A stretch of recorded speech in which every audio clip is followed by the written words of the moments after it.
Hello everyone, welcome to electrical engineering skills. आज के session में हम लोग उत्तर प्रदेश राज्य विद्युत उत्पादन निगम लिमिटेड दैट मीन्स UPRVUNL का technician grade 2 that means TG2 का जो हम लोग पेपर जो है अच्छी तरीके से डिस्कस करने वाले हैं। इस पेपर में जो है हालांकि 2-3 जो शिफ्ट हुई थी वो हम लोग सारे डिस्कस करेंगे। 3 शिफ्ट हुई थी, ठीक है। तीनों भी पेपर हम लोग डिस्कस करेंगे, जिसके साथ हमारे पास जो क्वेश्चंस बनेंगे 150 into 3 will be equals to 450। 450 question हम लोग एनालाइज करेंगे गाइस। अब मैं आपको बता देता हूँ, इस पेपर का लेवल हम लोग मोर देन TG2 लेवल हम लोग कह सकते हैं, जो JEE को भी काम में आएगा और आपके टेक्नीशियन एग्जामिनेशन के लिए, और पर्टिकुलरली आपके आने वाले एग्जामिनेशन ITI CBT2 इंस्ट्रक्टर के एग्जामिनेशन के लिए, जो महाराष्ट्र बेस्ड एग्जामिनेशन है उनके लिए भी काफी यूजफुल रहने वाला है। ये हमने यहाँ पे #1 इसलिए मेंशन करके रखा है कि हमारा शिफ्ट 1 का पेपर है जो 21 दिसंबर 2022 को, दैट मींस कुछ ही 2-3 महीने ही पहले जो हमारी पेपर हुआ था, ठीक है, 21 दिसंबर का। अभी भी रिसेंटली 2022 का पेपर है। मैं ट्राई कर रहा हूँ कि आपको 2022 से जितने भी ज्यादा मैक्सिमम क्वेश्चंस करा सको, जिससे कारण आपके आने वाले 2023 में जो है आपको अच्छी तरीके से क्वेश्चंस का लेवल पता चल सके कि किस तरीके से रिसेंटली आजकल क्वेश्चन पूछे जा रहे हैं। आज का पेपर जो होने वाला है कंप्लीटली 150 क्वेश्चन का होने वाला है, जिसमें हम लोग पूरे 150 क्वेश्चन को अच्छी तरीके से डिस्कस करेंगे। 21 दिसंबर 2022 को 9 AM के शिफ्ट में, सुबह 9 बजे के शिफ्ट में पेपर हुआ था। इसी के साथ हम लोग 22 तारीख का भी पेपर और 21 तारीख का जो सेकंड शिफ्ट का पेपर है वो भी हम लोग अच्छी तरीके से डिस्कस करेंगे। सभी एस्पिरेंट ने सेशन को अच्छी तरीके से देख लेना है। काफी अलग अलग नए क्वेश्चंस का जो फ्रेमिंग है आपको पता चलने वाला है, इसलिए सेशन को एंड तक बने रहना है। और अगर आपने हमारे चैनल इलेक्ट्रिकल इंजीनियरिंग MCQs को सब्सक्राइब नहीं किया हुआ तो प्लीज सब्सक्राइब कर दीजिएगा। इस काफी वैल्यूएबल सेशंस मैं आपके लिए प्रोवाइड कराते रहता हूँ। जिस तरीके से मैं आपको सेशंस प्रोवाइड कराते रहता हूँ, उसी तरीके से आप भी आपका रिस्पॉन्स प्रोवाइड करेंगे, सेशंस को शेयर करेंगे और हमें उससे मोटिवेशन मिलता है। सेशन को लाइक भी करते हो तो काफी अच्छा हमें फील होता है, ओके। और उसी से हमें मोटिवेशन मिलता है आपके लिए अलग अलग नए तरीके से कंटेंट बनाने का। सो अभी हम लोग हमारे सेशन को शुरू करते गाइस और देखते हैं अभी हमारा सबसे पहला क्वेश्चन क्या है। In what Leonard control method the speed of DC motor is controlled by applying. देखिए आप यहाँ पे देख सकते हो काफी अलग अलग टाइप के क्वेश्चन पूछे गए। JEE लेवल में भी आपको क्वेश्चन काम में आने वाले। देखिएगा, वार्ड लियोनार्ड कंट्रोल मेथड में जो स्पीड कंट्रोल मेथड है हमारे DC मोटर का, उसको हम लोग किस तरीके से स्पीड कंट्रोल करते हैं, बाय अप्लाइंग डैश। अभी 4 ऑप्शंस हमारे पास बताए गए। Variable current to its main field, variable voltage across its armature, variable current to its armature, variable voltage across its main field. Questions का जो लेवल है गाइस वो समझने की कोशिश कीजिएगा कि यहाँ पे क्वेश्चन में पूछा गया। क्वेश्चन काफी डेप्थ में तो नहीं पूछा, डेफिनेटली सिंपल आपको क्वेश्चन पूछा गया, लेकिन यहाँ पे आपको जो फंडामेंटल उसका प्रैक्टिकल अप्रोच रहता है, किस तरीके से हम लोग उसका स्पीड कंट्रोल करते, क्या वेरी करते, ये आपको क्वेश्चन में घुमा फिरा के पूछा जाता है। इसलिए आपको कंप्लीट कॉन्सेप्ट पता होना जरूरी है। तो ध्यान में रखिएगा, जो वार्ड लियोनार्ड मेथड है हमारे स्पीड कंट्रोल का, ये बेस्ट है उसके speed control of DC motor, जहां पे हम लोग उसका वोल्टेज जो है आर्मेचर का वो चेंज करते हैं। That means variable voltage across its armature, variable voltage across its armature वो हम लोग चेंज करते हैं, और यही हमारा स्पीड कंट्रोल मेथड है हमारे DC मोटर का। तो ऑप्शन बी यहाँ पे हमारा करेक्ट आंसर आ जाएगा। काफी इंपॉर्टेंट ये क्वेश्चन था। अब यहाँ पे क्वेश्चन तो आपने देख लिया होगा, ये वार्ड लियोनार्ड कंट्रोल मेथड, इसका स्पीड कंट्रोल किसके लिए होता है, क्या चीज होती है, सारी चीजें पता होती है, लेकिन हमें क्वेश्चन का फ्रेमिंग आपको अच्छी तरीके से पता करना जरूरी है, ओके। सो बढ़ते हैं अभी हमारा नेक्स्ट क्वेश्चन की और। नेक्स्ट क्वेश्चन है हमारे पास, when a magnetic reversal are increase in a DC generator which losses will increase rapidly. बोला क्या गया, अगर हमारा मैग्नेटिक रिवर्सल जो है इंक्रीज कर दिया DC जनरेटर के अंदर, तो इसमें से कौन सा हमारा लॉस बढ़ जाएगा, तो एडी करंट लॉसेस बढ़ जाएगा हमारा इस केस में। ध्यान में रखिएगा, ऑप्शन डी इसका करेक्ट आंसर आ जाएगा, हिस्टेरिसिस लॉस नहीं रहेगा। देखिए मैं आपको बताता हूँ, एडी करंट लॉस जो है इंक्रीज होगा रैपिडली जिस तरीके से हमारा नंबर ऑफ मैग्नेटिक रिवर्सल जो है वो हमारा चेंज होता है। तो एडी करंट लॉसेस क्या है, ये हमारे सर्कुलेटिंग करंट लॉसेस है। तो क्या आप देख सकते हो, these are nothing but the circulating current losses. तो जितना हमारा मैग्नेटिक रिवर्सल बढ़ेगा उतना ही हमारा एडी करंट लॉसेस भी बढ़ जाता है। आप इससे फॉर्मूला से भी फॉर्मुलेट कर सकते हो। ऑप्शन डी इसका करेक्ट आंसर आ जाएगा। नेक्स्ट क्वेश्चन है हमारे पास में, रेफर द फॉलोइंग स्टेटमेंट्स, और हमें पूछा गया select the correct choice. 2 statement हमें दिए जाते हैं, यहाँ पे स्टेटमेंट ए है और स्टेटमेंट बी है, और इसमें से कौन सा सही है और कौन सा गलत है पूछा गया। ठीक है, मशीन टूल्स के बारे में क्वेश्चन है। The upright drilling machine is design for handling medium size work piece. ठीक है, बताया गया कि जो अपराइट ड्रिलिंग मशीन होते हैं, ठीक है, हम लोग सीधे से ड्रिल करते हैं, वो डिजाइन किए जाते हैं हैंडल करने के लिए मीडियम साइज वर्क पीसेस को। ठीक है, तो ये जो स्टेटमेंट है, ये स्टेटमेंट हमारा करेक्ट है यहाँ पे। दूसरा स्टेटमेंट उसी के बारे में पूछा गया कि the upright drilling machine is supplied with a power feed arrangement. Correct है, ये जो अपराइट ड्रिलिंग मशीन है उसको पावर फीड अरेंजमेंट के साथ भी सप्लाई किया जाता है। तो आप यहाँ पे देख सकते दोनों भी स्टेटमेंट करेक्ट हो जाएगा, और ये होती है हमारे पास में upright drilling machine. Option C इसका करेक्ट आंसर आ जाएगा। ठीक है, इंपॉर्टेंट क्वेश्चन है गाइस, अच्छी तरीके से आपको इस तरीके से यूपीआरएम और TG2 के लेवल के लिए अगर आप प्रिपेयर करना चाहते हो तो ये आपको प्रिपरेशन करना जरूरी है। ओके, नेक्स्ट क्वेश्चन है हमारे पास में, when a fire is broke out at work place, जब भी आग लग जाती है कोई भी वर्क प्लेस पे, तो वहाँ पे हमारे पास में रेस एक्शन रिक्वायर्ड रहती है, ठीक है। शॉर्ट एक्रोनीम है, शॉर्ट फॉर्म है। तो इस रेस का फुल फॉर्म क्या है? रेस का फुल फॉर्म होता है rescue, alarm, confine and evacuate. यहाँ पे सी का मतलब आपको कंटेन भी दिखाई दे रहा होगा, ठीक है। अभी कंटेन मतलब क्या होता है? The fire by closing all the door, ठीक है, इन द फायर रे। इसके कारण क्या होता है? जनरली उसको ऑक्सीजन कम मिलने के कारण भी वो कंटेन हो जाता है, ठीक है, उतना ही लेवल तक वो सफोकेट हो जाता है, उतना लेवल तक वो कन्फाइन हो जाता है। दैट मीन्स वो बंद जाता है। कन्फाइन मतलब क्या होता है? किसी भी चीज़ को बांध देना, okay. Rescue, alarm, confine and evacuate, ठीक है, ये इसका रेस का हमारा फुल फॉर्म होता है।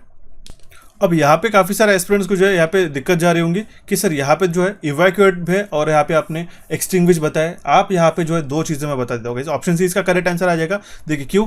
क्योंकि ऑप्शन सी और डी में रेस्क्यू, अलार्म, कन्फाइन तक करेक्ट। देखिए रेस्क्यू, अलार्म हमारे पास कॉमन ऑप्शन है, ओके। यहाँ पे कन्फाइन है, एग्जीक्यूट, ये स्पेलिंग गलत है, यहाँ पे गलत हो जाएगा, ठीक है। रेस्क्यू, अलार्म, कन्फर्म नहीं आ जाएगा यहाँ पे। तो जहाँ पे आप देख सकते हो रेस्क्यू, आर के लिए रेस्क्यू आएगा, ए के लिए अलार्म आएगा, सी के लिए जो है एक तो कन्फाइन आएगा, नहीं तो कंटेन आएगा, ठीक है। ध्यान में रखिएगा, कन्फाइन या फिर कंटेन, दोनों में से कोई भी वर्ड दिखा तो भी आप उसका करेक्ट आंसर मार्क कर सकते हो, राइट। उसके बदले हमारे पास में एक्सटिंग्विश, ठीक है, इवैक्यूएट या फिर एक्सटिंग्विश, दोनों भी चल जाता है यहाँ पे, ओके। जिस तरीके से मैंने पास का आपको बताया था इसके पहले, that means pull, M, squeeze and sweep, ठीक है। जो लिवर है उसका जो पिन है उसकी खींच लेना, ठीक है, जब भी हम लोग फायर एक्सटिंग्विशर को यूज करते हैं। उसके बाद में एम करना, ओके। देन हमारे पास में स्क्वीज करना, उसके जो लिवर रहता है, हैंडल रहता है, उसको स्क्वीज करना है सो दैट ये फायर एक्सटिंग्विशर बाहर आ सके। और स्वीप करना है, जब जिस तरीके से हम लोग झाड़ू मारते हैं, ठीक है, उस तरीके से स्वीपिंग करके हम लोग बोलते हैं, ठीक है। तो रेस और पास का दोनों का आपको फुल फॉर्म पता होना जरूरी है। फायर सेफ्टी से रिलेटेड है और ये आपको मैंने फायर एक्सटिंग्विशर करके हमारा सबसे पहला जो सेशन था उसमें मैंने आपको पढ़ाया गया, ठीक है। दोनों भी ध्यान में रखना होगा, रेस्क्यू, अलार्म, कन्फाइन, इवैक्यूएट या फिर कंटेन और एक्सटिंग्विश, दोनों भी ऑप्शन रह सकते थे। तो कोई भी आप आंसर मार्क कर सकते हो, ठीक है। ऑप्शन सी इसका करेक्ट आंसर आ जाएगा, ओके। बढ़ते अभी हमारा नेक्स्ट क्वेश्चन की ओर गाइस, देखते हैं हमारा नेक्स्ट क्वेश्चन क्या है। In a DC generator the lap winding how many parallel paths must be there, ठीक है। मैंने आपको बताया था लैप, ALAP, मैंने आपको बताया था। इसका शॉर्ट फॉर्म क्या होता है? A is equal to P, इससे आप निकाल सकते हो, ठीक है। Number of parallel path is equal to number of poles, मतलब क्या हो जाएगा? The equal to the number of poles. कितने पैरेलल पाथ्स हैं जिसको हम लोग A से डिनोट करते हैं? पैरेलल पाथ ये हो जाएगा नंबर ऑफ पोल्स, ठीक है। P मतलब पोल्स हो जाएंगे, राइट। तो number of parallel path will be equal to number of poles. Option D इसका करेक्ट आंसर आ जाएगा। Next question is identify the type of lighting arrester shown in the above figure. यहाँ पे जो figure में lighting arrester बताया गया है सेम मैंने आपको पढ़ा चुका होगा। ये है हमारा horn gap type of arrester, ठीक है। ये आप यहाँ पे देख सकते हो, ये इस तरीके से जो शेप होता है ये हॉर्न गैप टाइप ऑफ हमारा जो स्कीमेटिक है या फिर हमारा सर्किट डायग्राम इस तरीके से दिखता है, इसलिए हम लोग हॉर्न गैप अरेस्टर करके इसको डिनोट करते हैं। ऑप्शन बी इसका करेक्ट आंसर आ जाएगा। नेक्स्ट क्वेश्चन है हमारे पास में, which of the following cell is not a primary cell. ये भी मैं पढ़ा चुका होगा। इसमें से कौन सा सेल एक प्राइमरी सेल नहीं है? तो लिथियम आयन सेल जो है हमारा प्राइमरी सेल के अंदर नहीं आता है, ठीक है। लिकलांचे मर्क्यूरी, ठीक है, लिकलांचे सेल, मर्क्यूरी सेल जो है, ठीक है, ये प्राइमरी सेल आते हैं। जहाँ हालांकि हमारे पास निकेल कैडमियम जो आता है या और हमारे पास लीड स्टोरेज बैटरी जो आती है वो हमारी सेकेंडरी सेल में आती है। तो लिथियम भी हमारा एक सेकेंडरी का ही पार्ट है। ऑप्शन सी इसका करेक्ट आंसर आ जाएगा। नेक्स्ट क्वेश्चन है हमारे पास में, auto transformer are used as a starter for. Auto transformer हम लोग किसके लिए यूज कर सकते हैं गाइस? देखिए हम लोग दोनों स्टार कनेक्टेड और delta connected squirrel cage motor के लिए हम लोग यूज कर सकते हैं, ओके। ऑप्शन डी इसका करेक्ट आंसर आ जाएगा। ये हमारा स्कीमेटिक है ऑटो ट्रांसफार्मर स्टार्टर्स का, ओके। मतलब कि जो स्टार कनेक्टेड मोटर से डेल्टा कनेक्टेड मोटर से स्क्वायरल केज मोटर्स दोनों के लिए हम लोग यहाँ पे यूज कर सकते हैं, okay. Next question is which is the following is true for word Leonard method of speed control for DC machine. अब देखिए एक ही मेथड के ऊपर दो क्वेश्चन पूछे गए, ठीक है। अच्छी तरीके से समझ लेना है और नोट डाउन करके रख लें कि आपको स्पीड कंट्रोल मेथड आपको अच्छी तरीके से आनी चाहिए। तो देखिए गाइस, मोटर हम लोग रन कर सकते हैं विद अ यूनिफॉर्म एक्सेलरेशन, ये हमारा इसमें से करेक्ट स्टेटमेंट हो जाएगा। The drive produces less noise, गलत है guys, okay. The system is very cheap तो नहीं रहती, हमारे पास दो मशीन्स रहती है यहाँ पे हमारे पास। इस केस में चीप तो हम लोग नहीं कह सकते, सस्ता नहीं रहेगा। The speed control cannot be control in both direction of rotation, ये भी हमारा गलत यहाँ पे ये हो जाएगा, ओके। तो इसमें दोनों भी डायरेक्शन में पॉसिबल होती है, यहाँ पे हमारा ये स्टेटमेंट डी भी हमारा गलत हो जाएगा, इसलिए करेक्ट आंसर है हमारा ऑप्शन ए। बढ़ती है हमारे पास नेक्स्ट क्वेश्चन की, और क्वेश्चन क्या है हमारे पास में, the saturation magnetization of ferromagnets at the Curie temperature is. Saturation magnetization of a ferromagnets at the Curie temperature वो कितना रहता है? 0। ऑप्शन सी इसका करेक्ट आंसर आ जाएगा। देखिए ध्यान में रखिएगा इस अबव द टेम्परेचर, ठीक है, above the Curie temperature ferromagnetic material जो है वो पैरामैग्नेटिक बन जाते हैं। ठीक है। ओके और जो सैचुरेशन मैग्नेटाइजेशन रहता है फेरोमैग्नेट्स का एट द क्यूरेट टेम्परेचर वो हमारा जीरो हो जाता है। ऑप्शन सी इसका करेक्ट आंसर आ जाएगा। ठीक है, उसी का मतलब है कि हमारा जो सैचुरेशन मैग्नेटाइजेशन है वो जीरो हो जाता है और उसके ऊपर जो हमारा जो मटेरियल है वो पैरामैग्नेटिक बन जाता है। ठीक है, ऑप्शन सी इसका करेक्ट आंसर आ जाएगा। देखिए उन्होंने छोटे छोटे डिटेल पॉइंट्स निकाल के ऐसे क्वेश्चन आपको फ्रेमवर्क करके बताए। ठीक है, next question is why steel is generally difficult to magnetise. Steel को मैग्नेटाइज करना इतना डिफिकल्ट क्यों है, इतना मुश्किल क्यों है? क्योंकि उसकी परमेबिलिटी जो है वो कम है। परमेबिलिटी मतलब क्या होती है? अगर आप देख सकते हैं यहाँ पे मटेरियल है वुड और यहाँ पे आयन है, इसमें से जो मैग्नेटिक फ्लक्सेस से पास हो रहे हैं वो काफ़ी कम है। लेकिन हालांकि अगर हम लोग आयन की बात करते हैं तो सारे जो फ्लक्सेस है वो हमारे आयन से फ्लो हो रहे हैं। अब परमेबिलिटी हमें ये बताती है कि उसकी मटेरियल की, मान लो कोई भी मटेरियल है या फिर हम लोग एक कोर मान लेते हैं। ठीक है, कोई भी कोर हो सकता है या फिर कोई मटेरियल हो सकता है, उसमें से कितने नंबर ऑफ फ्लक्सेस जो है उसको अक्यूमुलेट कर सकता है या फिर उसमें से फ्लो होने दे सकता है। ठीक है, उसको हम लोग कहते हैं परमेबिलिटी। ठीक है, जैसे कंडक्टिविटी होती है ना हमारे करंट, दैट मीन्स हमारे कंडक्टर में से कितना वो करंट फ्लो करा के दे सकता है। ठीक है, उसी तरीके से परमेबिलिटी होती है। ओके, इसी का अपोजिट क्या होता है? रिलेक्टिविटी। ओके, ध्यान में रखिए। परमेबिलिटी मतलब क्या? जितने हमारे नंबर ऑफ फ्लक्सेस जो है उस फ्लो हो रहे हमारे इजीली फ्लो हो रहे उस मटेरियल के अंदर, तो लो परमेबिलिटी होने के कारण स्टील में वो हम लोग उसको इजीली मैग्नेटाइज नहीं कर सकते। ऑप्शन सी इसका करेक्ट आंसर आ जाएगा। नेक्स्ट क्वेश्चन है हमारे पास में the EMF per cell for a fully charge nickel cadmium cell is what. ठीक है, ईएमएफ पर सेल पूछा गया fully charge nickel cadmium cell का, वो कितना होता है? वो होता है हमारा 1.4 वोल्ट। ऑप्शन बी इसका करेक्ट आंसर आ जाएगा। अगर आपको इसमें से एक भी क्वेश्चन मिस नहीं करना है बैटरीज और सेल्स का, तो आप ये सेशन जाके देख सकते हो। सेशन नंबर 10 है, आईटी इंस्ट्रक्टर के लिए रिलीज किया था, काफी अच्छा रिस्पांस हमें इसके मिला है। इसके बियॉन्ड आपको कहीं भी क्वेश्चन नहीं पूछे जाएंगे गाइस एग्जामिनेशन में। ठीक है, ऑप्शन बी इसका करेक्ट आंसर आ जाएगा और वहीं से आपको यहाँ पे सेम क्वेश्चन भी देखने को मिलेगा वहाँ पे। ओके, नेक्स्ट क्वेश्चन है हमारे पास में which of the following is not a true characteristics for a MOSFET. MOSFET के लिए इसमें से कौन सी कैरेक्टरिस्टिक्स सही नहीं है बोला गया है? तो देखिएगा इस MOSFETs are current control device बताया गया ऑप्शन में भी, यही हमारा गलत हो जाएगा। MOSFETs are voltage control device. MOSFETs are voltage control device. Okay, option B इसका करेक्ट आंसर आ जाएगा। नॉट ट्रू वाले क्वेश्चंस काफी बार आजकल पूछे जा रहे हैं। ठीक है, एक OHPC का भी हमने पेपर कराया गई अभी कुछ ही दिनों को पहले। ठीक है, वो भी आप जाके रेफर कर सकते हो, जिसमें भी आपको not true, incorrect, correct type के क्वेश्चंस आपको देखने को मिलेंगे। ठीक है, नेक्स्ट क्वेश्चन की ओर बढ़ते हैं। क्वेश्चन है हमारे पास में in a material application of a voltage will cause a net motion for free charges from one point to another, such movement is called. ठीक है, मटेरियल के अंदर जो हमारा वोल्टेज अप्लाई करते हैं हम लोग, ठीक है, यहाँ पे हमारा एक मटेरियल हो गया, कंडक्टर हो गया, इसके अंदर एक अगर हम लोग वोल्टेज अप्लाई करते हैं तो इसमें जो फ्लो होता है चार्जेस का, ठीक है, उसको हम लोग कहते हैं current, electric current. Option B इसका करेक्ट आंसर आ जाएगा। It will causes a net motion of a free charges from one point, ठीक है, इस पोटेंशियल से इस पोटेंशियल पर जो हमारा करंट सर्कुलेट होता है, ठीक है, मटेरियल से, तो उसको हम लोग कहते हैं इलेक्ट्रिक करंट। ऑप्शन बी इसका करेक्ट आंसर आ जाएगा।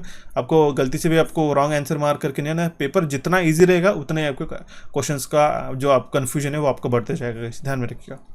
नेक्स्ट क्वेश्चन है the process of achieving uniformity in a dielectric stress in a cable by using a layers of a different dielectric is known as. ठीक है, the process of achieving uniformity in a dielectric stress in a cable by using the layer of a different dielectric is known as, it is known as a capacitance grading of a cable. Option A इसका correct answer आ जाएगा। इसको हम लोग कहते हैं capacitance grading of the cable guys. Okay, इस तरीके से जो यूनिफॉर्मिटी हम लोग अचीव करते हैं इसके प्रॉपर जो हमारे पास इसके ऊपर इंसुलेशन लगाए जाते हैं उसकी डायलेक्ट्रिक स्ट्रेस का, दैट मीन्स एक यूनिफॉर्म डायलेक्ट्रिक स्ट्रेस अचीव करते केबल के ऊपर, जिसके ऊपर अलग अलग डायलेक्ट्रिक लेयर्स हम लोग लगा के, तो उसी को हम लोग कहते हैं कैपेसिटिव ग्रेडिंग करना। ऑप्शन है इसका करेक्ट आंसर आ जाएगा।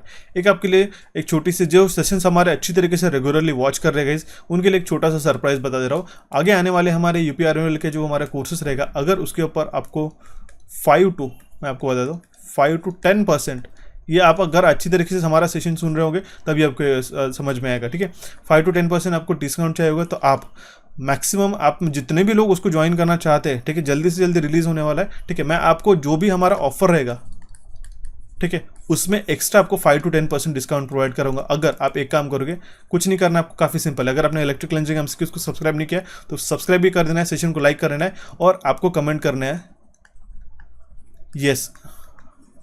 यस नीड डिस्काउंट करके। ठीक है, यस नीड डिस्काउंट। ओके, इस तरीके से आपको कमेंट कर देना गाइस। तो आपको जब भी हम लोग सेशन कोर्स हमारा रिलीज करेंगे गाइस, उस टाइम पे जितने भी अभी कमेंट्स किए रहेंगे, ठीक है, विद इन दिस मंथ, या फिर हम लोग कैसे थे विद इन हम लोग कैसे 5 दिन तक, यहाँ से आप आज के 1-2 दिन के बाद हम लोग कह सकते हैं लाइक 25th मार्च तक जो भी हमारे इस वीडियो के नीचे कमेंट करोगे yes we need extra discount करके, या फिर आप कोई भी लिख सकते हो यस एक्स्ट्रा डिस्काउंट नीडेड करके, या फिर एक्स्ट्रा डिस्काउंट चाहिए, ऐसा कुछ भी आप लिखते हो तो आपको जितना ऑफर मैं आपको प्रोवाइड करूँगा उसके ऊपर और 5 to 10% आपको एक्स्ट्रा डिस्काउंट में वाउचर प्रोवाइड करूँगा उन्हीं एस्पिरेंट के लिए जो हमें आज के वीडियो के अंदर कमेंट करेंगे। ठीक है, तो आपके लिए स्पेशल ऑफर है जो अच्छी तरीके से सेशन को सुन रहे हैं उन्हीं को समझ में आएगा गाइस। ठीक है, अगर आप स्किप करते तो आप इस ऑफर को भी स्किप करा दूंगे। ठीक है, तो मैं जब भी हम लोग कोर्स रिलीज करेंगे तो जितने भी लोगों ने 25 मार्च तक कमेंट किया होगा इस वीडियो के नीचे उनके सबके मैं नाम में नोट करके उनको मैं एक्स्ट्रा डिस्काउंट के वाउचर्स प्रोवाइड करा दूंगा। जितना ऑफर रहेगा उसके ऊपर और मैं आपको एक्स्ट्रा डिस्काउंट प्रोवाइड कर दूंगा। सो डेफिनेटली करके देखिएगा, हम लोग आपको ये रैंडमली अच्छी तरीके से ऑफर प्रोवाइड करा है। ठीक है, क्योंकि वो आपको यूपीआरएनएल हो या फिर आपके आने वाले 2023 के जो ITA बेस्ड एग्जामिनेशन है उसके लिए डेफिनेटली काम में आएगा। ठीक है, यूनिवर्सल कोर्स हम लोग बना ले अच्छी तरीके से। तो इसका करेक्ट आंसर था हमारा ऑप्शन है। बढ़ते हुए हमारे नेक्स्ट क्वेश्चन की ओर गाइस। क्वेश्चन क्या है हमारा, what is the principal on which electric ion work. Electric ion किसके ऊपर वर्क करता है, हीटिंग इफेक्ट के ऊपर वर्क करता है गाइस। ठीक है, I2R लॉसेस के कारण जो हीट जनरेट होती है हमारी उसी का इस्तेमाल किया जाता है इलेक्ट्रिक आयन में। ऑप्शन ए इसका करेक्ट आंसर आ जाएगा। ठीक है, नेक्स्ट क्वेश्चन है, एक 40 kVA का हमारा सिंगल फेस ट्रांसफार्मर है जिसमें 400 टन है प्राइमरी में और 100 टन है सेकेंडरी में। तो प्राइमरी अगर हमने कनेक्ट करके रखा 4440 वोल्ट पे और 50 हर्ट्ज सप्लाई पे, तो हमें मैक्सिमम फ्लक्स का वैल्यू निकालना है गाइस। ठीक है, मैक्सिमम फ्लक्स को हम लोग किस तरीके से निकाल पाएंगे, E will be equals to √2 pi F phi max into N1। ठीक है, तो फ्लक्स निकाल सकते गाइस। F max विल भी कितना हो जाएगा हमारा, E कितना है हमारे पास 4440 डिवाइडेड बाय √2 पाई इंटू। ठीक है, यहाँ पे हमारे पास में फ्रीक्वेंसी कितना है 50 हर्ट्ज है, N1 कितने नंबर ऑफ टर्न्स है। ठीक है, प्राइमरी नंबर ऑफ टर्न्स है, हम लोग E1 भी इसको लिख सकते हैं। ठीक है, तो यहाँ पे E1 है हमारे पास में 4440 और ओके N1 का वैल्यू आ जाएगा हमारे पास यहाँ पे 400। इसको अगर आप सॉल्व कर लेते तो हमारे पास जो वैल्यू आता है वो आता है 0.05 वेबर्स। फ्लक्सेस को फाई मैक्स, ठीक है, फ्लक्सेस को किस में मेजर किया जाता है, वेबर। ठीक है, ऑप्शन डी इसका करेक्ट आंसर आ जाएगा। ठीक है, नेक्स्ट क्वेश्चन है हमारे पास में, why AC voltage can not be measured with by moving coil instrument. AC voltage को हम लोग मूविंग कॉइल इंस्ट्रूमेंट के यूज करके हम लोग मेजर क्यों नहीं कर सकते, क्योंकि गाइस जो डिफ्लेक्शन होता है हमारे पॉइंटर का डिपेंड करती है हमारी पोलैरिटी ऑफ सप्लाई पे। ठीक है, तो आपको पता ही होगा कि 50 साइकिल्स पर सेकंड, ठीक है, हर एक साइकिल में 50 बार ये जो AC वोल्टेज है हमारा साइनोसाइडल वोल्टेज है वो पोलैरिटी चेंज करता है, तो उसका जो डिफ्लेक्शन होता है पॉइंटर का उसके ऊपर डिपेंड करता है। इसलिए हम लोग मूविंग कॉइल PMMC इंस्ट्रूमेंट्स का यहाँ पे इस्तेमाल नहीं कर सकते, इसीलिए हम लोग उसको सिर्फ DC मेजरमेंट के लिए ही यूज़ करते हैं। इसका कारण होता है। ऑप्शन डी सी इसका करेक्ट आंसर आ जाएगा। बढ़ते हुए हमारे नेक्स्ट क्वेश्चन की ओर। क्वेश्चन क्या है हमारे पास में, the output of a input amplifier of a digital CRO is in the form of. ठीक है, तो जो आउटपुट रहता है इनपुट एम्पलीफायर का डिजिटल CRO का वो रहता है हमारे बाइनरी फॉर्म में। बाइनरी फॉर्म मतलब क्या हो जाए, 0 और 1 के फॉर्म में, राइट। इसका बेस क्या रहता है, इसका बेस रहता है 2। नेक्स्ट क्वेश्चन है, what will happen when a person is affected by electrical shock and current in his body is between 200 milli ampere and 500 milli ampere. तो उस केस में उसकी जो कंडीशन रहेगी वो रहेगी सर्टन डेथ। ऑप्शन बी इसका करेक्ट आंसर है। अगर उसका जो करंट फ्लो हो रहा है उसके बॉडी में से 200 मिली एम्पेयर से लेकर 500 मिली एम्पेयर के बीच में, तो उसको सर्टन डेथ पॉसिबल है। अगर मुझे बताइएगा सीवियर मस्कुलर कॉन्ट्रैक्शन और ब्रीदिंग विल बी डिफिकल्ट, ये कंडीशन कब रहेगी, कितने वोल्टेज कितने करंट के रेंज में रहेगी, ये आप मुझे बताइएगा जरूर, ओके, कमेंट बॉक्स में कमेंट करके। ऑप्शन बी इसका करेक्ट आंसर आ जाएगा। नेक्स्ट नेक्स्ट क्वेश्चन की ओर बढ़ने से पहले आपको एक चीज़ बताना चाहता हूँ, हमारा यूपीपीसीएल जेईई का कोर्स काफ़ी प्रूवन कोर्स रह चुका है, आपके TG2 के एग्जामिनेशन के लिए भी काफ़ी फ्रूटफुल था। और अगर आप इन सारे टॉपिक्स को प्रिपेयर करना चाहते हो 28 टॉपिक को, ठीक है, जिसको अंदर काफ़ी टेबुलर माध्यम से हमने सेशंस के माध्यम से आपको मैंने पढ़ा है, तो आप इस डेफिनेटली इस कोर्स को कंसिडर करके ज्वाइन कर सकते हो गाइस। इसके लिए आपको क्या करना होगा, इलेक्ट्रिकल इंजीनियरिंग MCQs का ऐप डाउनलोड कर लेना होगा, ठीक है। वहाँ पे आपको 1 साल के लिए वैलिडिटी के साथ एक कंप्लीट टेबल्स और चार्ट के साथ में जो आपको TG2 में भी आपको काम में आया था, वो आपको डेफिनेटली आपके UPRN हो, यूपीपीसीएल जेईई का एग्जामिनेशन हो, आपको हर एक एग्जामिनेशन के लिए काम में आने वाला है। तो इसके लिए कूपन कोड दे के रखा है हमने JEE10, ये JEE10 कूपन कोड लगा के आप इस कोर्स को ज्वाइन कर सकते हो। 1 साल तक आप जितने मर्जी चाहे उतने बार आप इसको देख सकते हो guys, okay. So definitely download कीजिएगा हमारे एप्लीकेशन इलेक्ट्रिकल इंजीनियरिंग MCQs को। अगर आप iOS पे एप्पल iOS पे भी आपको एप्लीकेशन चाहिए होगा तो वो भी आप मुझे कमेंट बॉक्स में कमेंट करके पूछ लीजिएगा, उसकी भी आपको लिंक प्रोवाइड करा दूंगा, ठीक है। बढ़ते भी हमारा नेक्स्ट क्वेश्चन की ओर गाइस। क्वेश्चन क्या है हमारे पास में, Maxwell's cock screw is used for determining, ठीक है। मैक्सवेल कॉक स्क्रू हम लोग किसके लिए पता करते हैं, direction of magnetic field lines if the direction of electric current is known. अगर डायरेक्शन ऑफ इलेक्ट्रिक करंट हमें पता है तो हमारी direction of magnetic field clockwise हो जाएगी। अगर direction of magnetic current outward है, स्क्रू को हम लोग अनस्क्रू कर रहे हैं, मतलब उसको निकाल रहे हैं बाहर, ठीक है। टाइट किस तरीके से करते हैं हम लोग, देखिए, ओके। अगर हम लोग क्लॉकवाइज अगर हम लोग जाते हैं तो उसको टाइट करते जाते हैं। अगर हम लोग एंटी क्लॉकवाइज जाते हैं, ठीक है, घड़ी के उल्टी दिशा में जाते हैं हम लोग, तो हम लोग क्या करेंगे उसके कि उसको बाहर निकालते हुए जा रहे हैं। ओके, तो बाहर निकालते हुए जा रहे हैं मतलब क्या है कि हमारा जो करंट की डायरेक्शन अपवर्ड हो जाएगी, ठीक है। अगर हम लोग स्क्रू को कसते हुए जा रहे हैं तो उसका डायरेक्शन ऑफ करंट इनवर्ट रहेगा। यही हमें मैक्सवेल्स कॉर्क स्क्रू हमें बताता है। ऑप्शन डी इसका करेक्ट आंसर आ जाएगा। बढ़ते भी हमारे नेक्स्ट क्वेश्चन की ओर। क्वेश्चन है हमारे पास, what is the voltage range for a low tension cable. ये ऑलरेडी बता चुका होगा इस कोर्सेज के अंदर और काफी रेगुलर सेशन के अंदर हमने ऑलरेडी डिस्कस कर चुके हैं। लो टेंशन केबल का जो वोल्टेज लेवल रहता है वो रहता है अप टू 1000 वोल्ट, या फिर हम लोग कह सकते हैं 1 किलो वोल्ट। 1000 वोल्ट का ही मतलब होता है 1 किलो वोल्ट। ओके, लो टेंशन उसी के साथ ध्यान में रखना होगा। High tension, super tension, extra high tension और एक्स्ट्रा सुपर टेंशन केबल्स का जो वोल्टेज लेवल रहता है वो आपको पता होना जरूरी है। ऑप्शन बी इस क्वेश्चन का करेक्ट आंसर रहेगा। इस टेबल का अगर आप ध्यान में रख लेते हो, चाहे जितने भी क्वेश्चन आपको घुमा फिरा के टेबल के माध्यम से, स्टेटमेंट के माध्यम से पूछ ले, तो आप इसको आसानी से मार्क करके आ सकते हो, ठीक है। बढ़ते भी हमारे नेक्स्ट क्वेश्चन की ओर।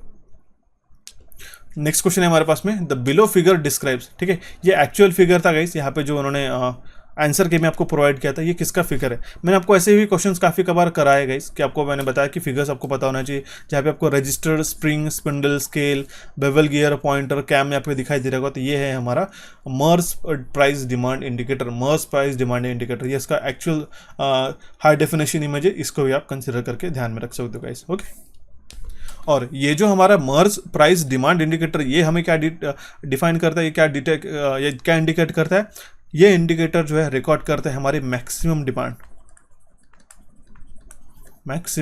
को रिकॉर्ड करता है। इस ध्यान में रखिएगा, it records the maximum demand. ये हमारा Merz price demand indicator. Option B इसका करेक्ट आंसर आ जाएगा। बढ़ते हुए हमारा नेक्स्ट क्वेश्चन की ओर। क्वेश्चन क्या कह रहा है हमारे पास में, एक्सीडेंट्स में occur while operating machines without knowledge, without safety precautions, without authority, without safety devices, what are the causes of such type of accidents। मैं आपको हिंदी में समझाता हूँ। जो कुछ हमारे पास दुर्घटनाएं होती है वो हो सकती है, ठीक है, कि हम लोग मशीन्स को बिना उसके सही नॉलेज के ऑपरेट कर रहे हैं, कोई हम लोग सेफ्टी प्रिकॉशंस नहीं यूज़ कर रहे हैं, ठीक है। मान लो ग्लव्स नहीं पहना हमने, आपने गॉगल्स नहीं लगाए, या फिर आपने सेफ्टी गॉगल्स नहीं लगाया, या फिर आपने हेड मास्क नहीं लगाया, या फिर हेड हेलमेट नहीं लगाया, शूज़ नहीं लगाए यूज़ किए, बिना किसी अथॉरिटी के, किसी के परमिशन के बिना हमने उस मशीन को ऑपरेट किया, कोई भी सेफ्टी डिवाइस को यूज़ करे बगैर, तो ये सारे जो हमारे पास में कारण है, ठीक है, ये जो हमारे पास में कारण है, इसके कॉजेज है, ये हमें क्या डिफाइन करते हैं, these are the accident types of, हम लोग उसको कहेंगे ह्यूमन कॉजेज, ठीक है। ये होते हैं हमारे ह्यूमन कॉजेज, मैकेनिकल, एनवायरमेंटल और मशीन कॉजेज नहीं हो गए। ऑप्शन ए इसका करेक्ट आंसर आ जाएगा। सिंपल सा क्वेश्चन था। बढ़ते अभी हमारे नेक्स्ट क्वेश्चन की ओर। क्वेश्चन में क्या पूछा गया है, what is a magnetomotive force is measured, ठीक है, sorry, how is a magnetomotive force is measured, ठीक है। एमएमएफ हम लोग उसको कहते हैं, ठीक है। एमएमएफ हम लोग एम्पियर टन में मेजर करते हैं। इसका यूनिट आपको सीधा सीधा पूछ लिया था, ऑप्शन सी इसका करेक्ट आंसर आ जाएगा।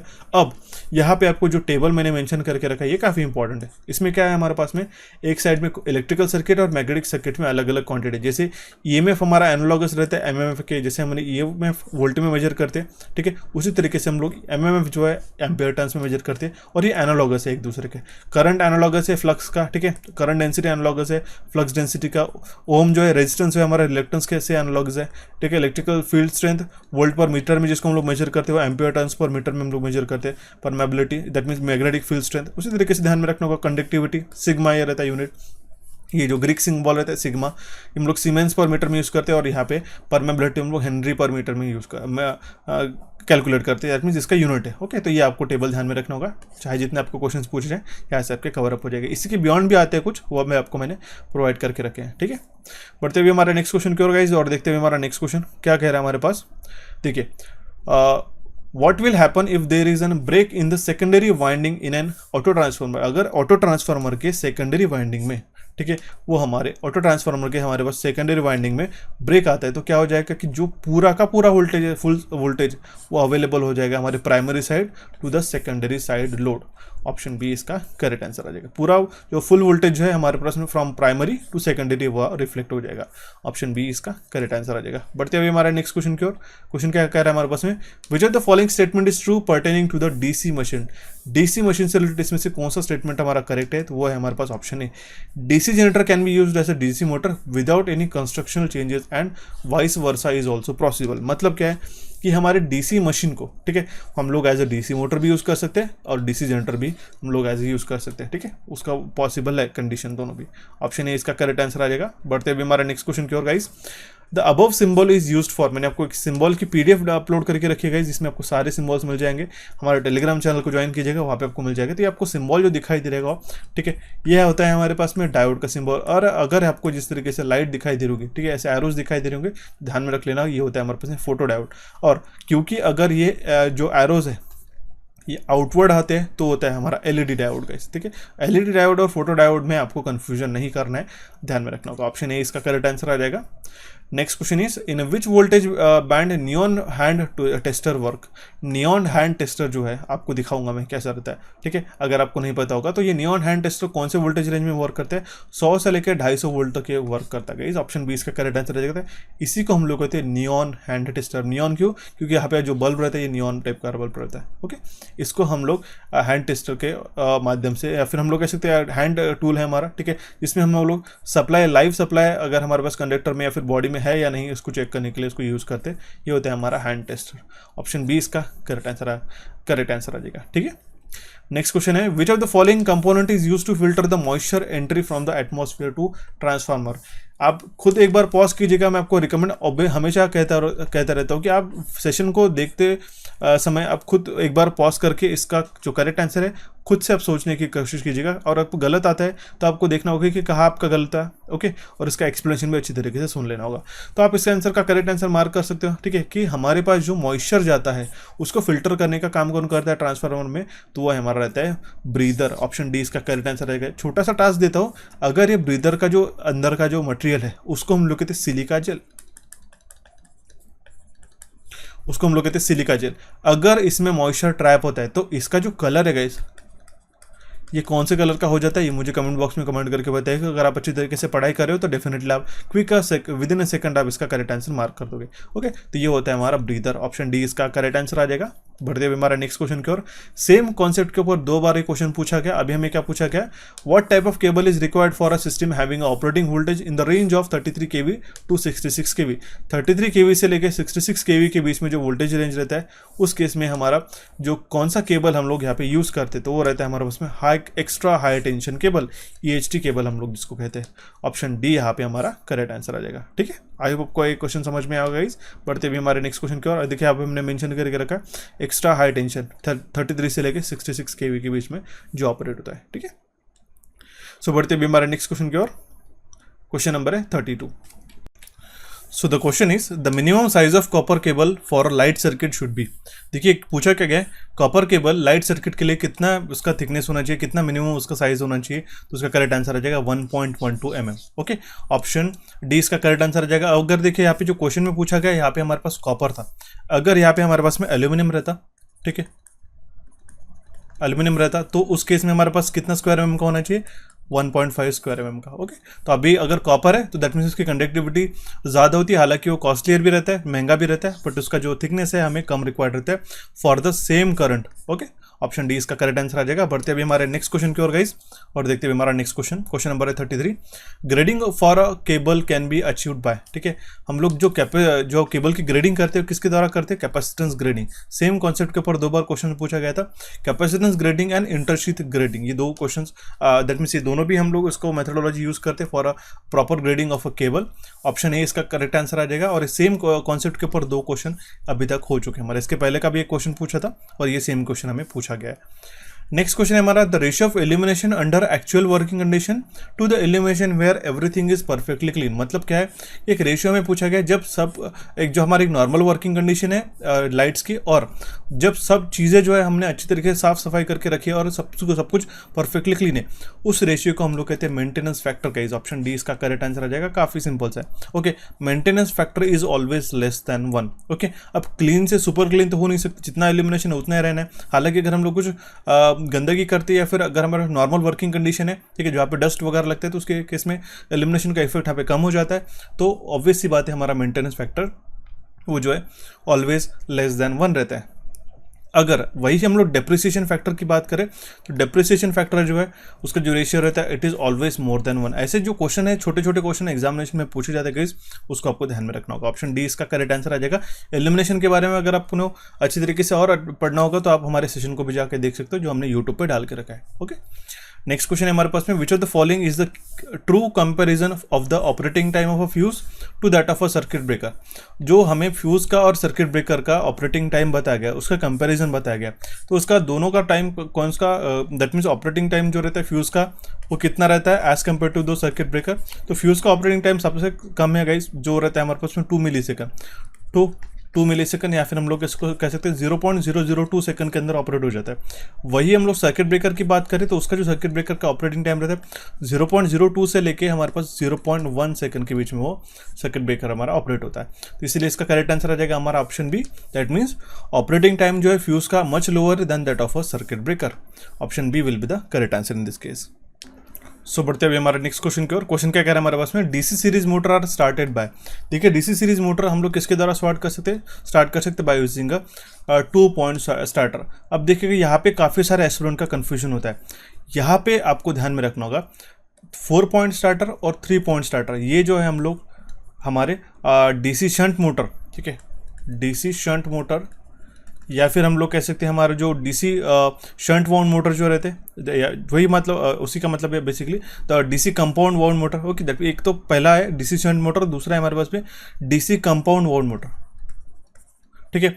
उसके लिए हम लोग 3 पॉइंट स्टार्टर या फिर 4 पॉइंट स्टार्टर यूज़ कर सकते हैं, लेकिन डीसी सीरीज मोटर की बात करते हैं तो हम लोग उसके इसमें 2 पॉइंट स्टार्टर का इस्तेमाल करते हैं। इस ध्यान में रखिएगा, दोनों में कन्फ्यूजन नहीं करना है। ऑप्शन सी इसका करेक्ट आंसर आ जाएगा। नेक्स्ट क्वेश्चन है, which of the following characteristics is not true for a lap winding. Lap winding से रिलेटेड इसमें से कौन सा जो स्टेटमेंट है वो करेक्ट नहीं है, तो ध्यान में रखिएगा। ऑप्शन है ए इसका करेक्ट आंसर आ जाएगा, back pitch is always equal to front pitch, ये हमारा गलत हो जाएगा। Option A will be the correct answer in this case. Next question is, in an instrument when the pointer moves slowly to its final position in a lethargic way then it is called as, ठीक है। मान लो आपने एक यहाँ पे current measurement किया, ठीक है, इस कंडक्टर सा, या फिर हम लोग कह सकते हैं एक पर्टिकुलर यहाँ पे रजिस्टर ले लेते, ठीक है, इसमें से जो करंट फ्लो होने वाला है, ठीक है, या आपने इस एमीटर से मेजर किया, लेकिन यहाँ के जो पॉइंटर है जैसे आपने कनेक्ट किया वो स्लोली बढ़ रहा है। इसी का मतलब क्या कि जो हमारा पॉइंटर है वो ओवर डैम्प्ड है, ठीक है। ओवर डैम्प्ड होने के कारण इसका जो रिस्पांस आपको देखने को मिलेगा कुछ स्लो देखने को मिलेगा over the period of time, ठीक है। आप देख सकते हो काफ़ी स्लोली उसका जो हम फाइनल स्टेडी स्टेट वैल्यू हमें आ रही है। ओके, उसी तरीके से हम लोग इस टाइम को बात करते हैं, अगर अंडर डैम्ड की वैल्यू बात करते हैं, ठीक है, तो उसका जो टाइम है काफ़ी कम लग रहा है। अगर हम लोग ओवर डैम्ड की बात करें तो उसी फाइनल स्टेडी स्टेट वैल्यू पे आने के लिए इसको काफ़ी ज़्यादा टाइम लग रहा है। ध्यान में रखिएगा, ऑप्शन बी इसका करेक्ट आंसर आ जाएगा। ओके, नेक्स्ट क्वेश्चन है, coefficient of a self inductance depends upon its. ध्यान में रखना होगा, कोएफिशिएंट ऑफ सेल्फ इंडक्टेंस जो रहता है, ठीक है, जो कॉइल का सेल्फ इंडक्टेंस रहता है उसका कोएफिशिएंट रहता है उसके रिलेटिव परमेबिलिटी के ऊपर डिपेंडेंट। ऑप्शन डी इसका करेक्ट आंसर आ जाएगा। ओके, नेक्स्ट क्वेश्चन है, what is the advantage of a gravity control in the instrument. Gravity control का इसमें इंस्ट्रूमेंट में क्या फायदा रहता है, ठीक है। एडवांटेज क्या है कि वो फटीग फ्री है, it is a free from fatigue. Option C इसका करेक्ट आंसर आ जाएगा। सिंपल सा क्वेश्चन था, और इसमें जो टेम्परेचर वेरिएशन के कारण भी हमारे पास कोई चेंजेस नहीं आती, इसके एक एडवांटेज है वन ऑफ द, वो भी आपको ध्यान में रखना होगा। नेक्स्ट क्वेश्चन है हमारे पास में, 2 स्टेटमेंट बताए गए, कौन सा सही है और कौन सा गलत है हमें पूछा गया। जिंक क्लोराइड, अमोनियम क्लोराइड और हाइड्रोक्लोरिक एसिड जो है एग्जाम्पल से fluxes commonly used as a soldering. Okay, ये स्टेटमेंट हमारा करेक्ट है। जो जिंक क्लोराइड रहते हैं, अमोनियम क्लोराइड रहते हैं और हाइड्रोक्लोरिक एसिड रहते हैं, वो जो फ्लक्सेस यूज़ करते हैं हम लोग सोल्डरिंग के तहत, ठीक है, तो उस केस में हम लोग वो एज अ फ्लक्स करके यूज़ करते हैं। एग्जाम्पल सही है, ऑप्शन है इसका correct, that means statement A correct हो जाएगा। और पूछा गया the function of fluxes in a soldering is to act as a bonding material. नहीं, बॉन्डिंग मटेरियल करके काम में नहीं आता है। फ्लक्सेस का हम लोग जो है उसके ऊपर का जो लेयर रहती है रस्ट की, ठीक है, बिफोर सोल्डरिंग, सोल्डर करने से पहले जो लेयर की रस्ट की लेयर रहती है उसको निकालने के लिए काम में आता है फ्लक्सेस। इसलिए हमारा ऑप्शन जो सेकंड है वो गलत हो जाएगा। Option B will be the correct answer in this case, ठीक है। बढ़ते भी हमारा नेक्स्ट क्वेश्चन की ओर। क्वेश्चन नंबर है 42, which loss in a transformer is directly proportional to the load. ठीक है, इसमें से कौन सा लॉस जो है डायरेक्टली लोड के साथ प्रोपोर्शनल है, तो वो है हमारे पास में कॉपर लॉस। सिंपल है, ऑप्शन सी इसका करेक्ट आंसर आ जाएगा। देखिए कॉपर लॉस क्यों है, क्योंकि जो करंट के डिपेंडेंट हमारे पास I²R लॉस जिसको हम लोग कहते हैं वो किसके प्रोपोर्शन है, करंट, स्क्वायर ऑफ करंट से। इसलिए हमारा जो लोड के कारण, अगर लोड चेंज होता है तो हमारा करंट चेंज होता है, सिग्निफिकेंट हमारा I²R लॉस जो है हमारा कॉपर लॉस चेंज हो जाता है। ऑप्शन सी इसका करेक्ट आंसर आ जाएगा। नेक्स्ट क्वेश्चन है, armature reaction of N unsaturated DC machine results in a dash effect. Armature reaction जो होता है अनसैचुरेटेड डीसी मशीन में, उसमें क्या होता है, क्रॉस मैग्नेटाइजिंग इफेक्ट होता है। ऑप्शन बी इसका करेक्ट आंसर आ जाएगा। ये देखिए जो आर्मेचर रिएक्शन है अनसैचुरेटेड डीसी मशीन में, उसके कारण क्रॉस मैग्नेटाइजिंग इफेक्ट होता है। ऐसा ही स्टेटमेंट में क्वेश्चन के फॉर्म में पूछा गया। ये आर्मेचर रिएक्शन करता क्या है, ये करता है हमारे मेन फ्लक्स जो रहते हैं हमारे पास में, मेन फ्लक्स से इसको डिस्टॉर्ट करने का काम करते हैं। ओके, तो ध्यान में रखना होगा। इस केस में क्या होता है कि जो हमारा पोजीशन रहता है MNA का वो शिफ्ट हो जाता है। ओके, और इसी के कारण हमारा जो इफेक्ट हमें देखने को मिलता है वो रहता है हमारा cross magnetizing effect. Option B इसका करेक्ट आंसर आ जाएगा। नेक्स्ट क्वेश्चन है, which of the following statement is not true for a BJT bipolar junction transistor के लिए इसमें से कौन सा स्टेटमेंट सही नहीं है। तो ध्यान में रखना होगा, doping level in a collector region is slightly greater than that of emitter, ये हमारा गलत हो जाएगा। जो डोपिंग लेवल रहती है कलेक्टर में वो इंटरमीडिएट रहती है between heavy doping of emitter and the light doping of the base. तो ऑप्शन डी यहाँ पे हमारा गलत आंसर आ जाएगा। Base region is lightly dope, correct है। Collector region area is slightly more than that of emitter, okay, and the base region is very thin, ये भी हमारा स्टेटमेंट करेक्ट है। ओके, नॉट ट्रू बोला गया मतलब कि गलत है, तो है हमारा ऑप्शन डी।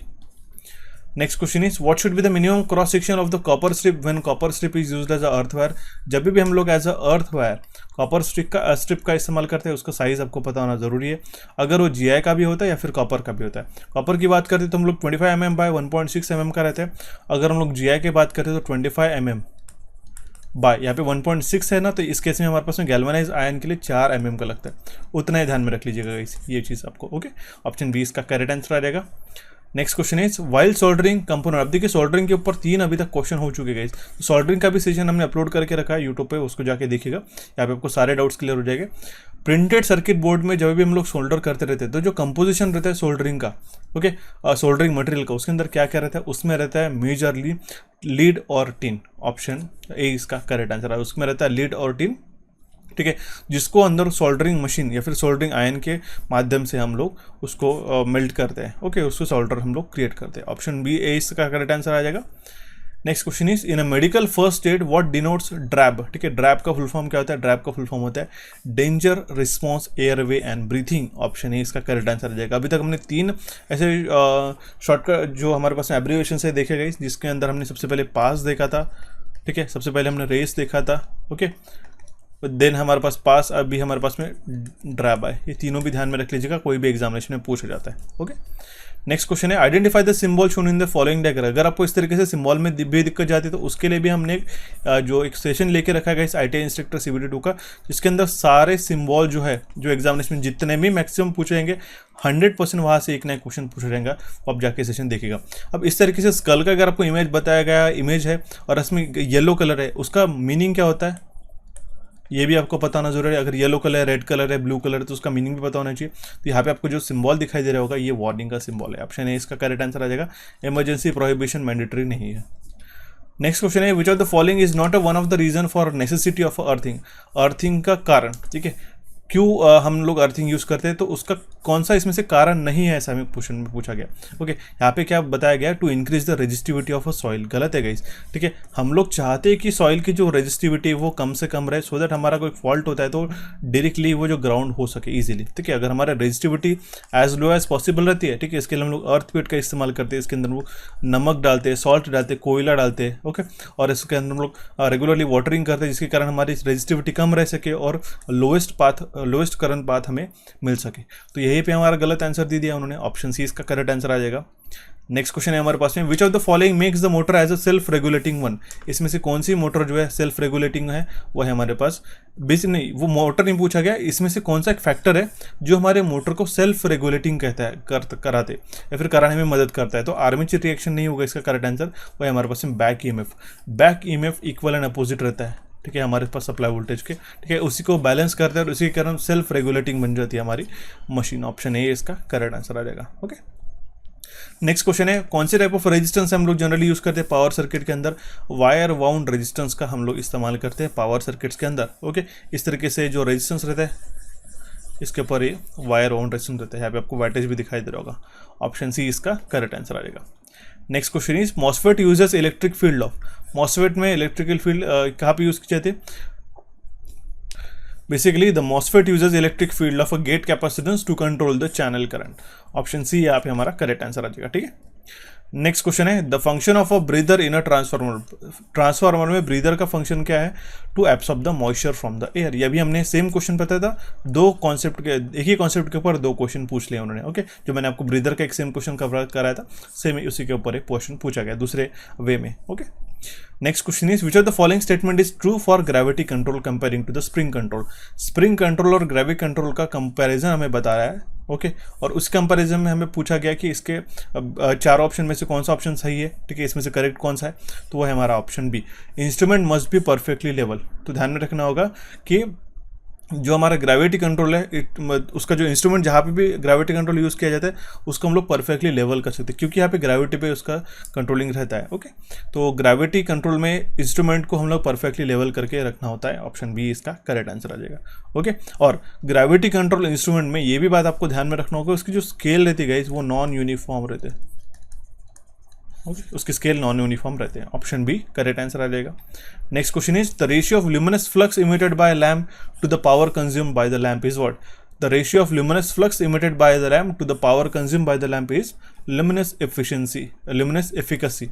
ऑप्शन बी इसका करेक्ट आंसर आ जाएगा। और इसको हम लोग जो ल्यूमेन पर वैट में, ठीक है, ल्यूमेन पर वैट में मेजर करते गए। ठीक है, ऑप्शन बी इसका करेक्ट आंसर आ जाएगा। बढ़ते हुए हमारे नेक्स्ट क्वेश्चन की ओर। क्वेश्चन क्या है हमारे पास में? Universal motor is a special type of motor which is design to run. Universal motor, इसी का नाम ही यूनिवर्सल है क्योंकि वो डीसी और एसी दोनों पे वो वर्क करती है। ठीक है, डीसी और सिंगल फेज एसी सप्लाई पे वर्क करती है, ना कि थ्री फेज। थ्री फेज का भी ऑप्शन है तो गलत हो जाएगा। ठीक है, it works on a single phase AC supply. और हम लोग मिक्सर ग्राइंडर्स वगैरह में इसको यूज़ करते हैं, ड्रिलिंग मशीन में हालांकि इसको इस्तेमाल करते हैं। हाई स्पीड पे हाई टॉर्क भी हमें उस पर मिलता है। ओके, ऑप्शन ए इसका करेक्ट आंसर आ जाएगा। नेक्स्ट क्वेश्चन इज, यहाँ पे जो कैरेक्टरिस्टिक्स बताई गई ये कौन से मोटर की है?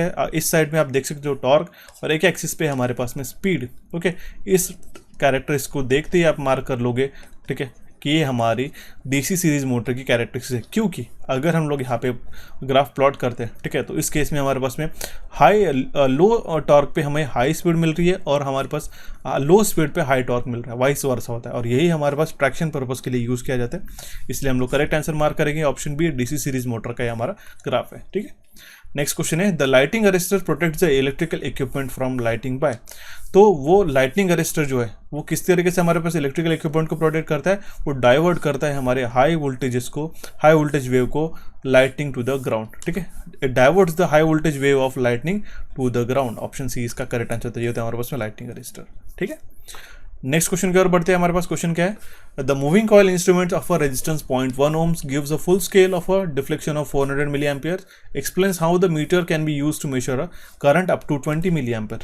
अगर हमें पूछा गया कि हमारे इसी मीटर को उसका फुल स्केल डिफ्लेक्शन है 400 मिली एम्पेयर तक ही वो मेजर करता है। अगर हमें इसको इस तरीके से कन्वर्ट करना होगा कि हमें इसको 20 मिली एम्पेयर इसको मेजर करना है, तो हम लोग मीटर में क्या लगाते हैं? इस मीटर में हम लोग लगाते हैं शंट। ठीक है, शंट क्या रहता है? ये रहता है हमारे पास में low value of resistance. Low value of resistance उसको किस तरीके से निकालते हैं? इसके लिए फॉर्मूला क्या रहता है? R S H will be equals to R M upon, ठीक है, m-1, राइट। m का मतलब क्या होता है? I by I M.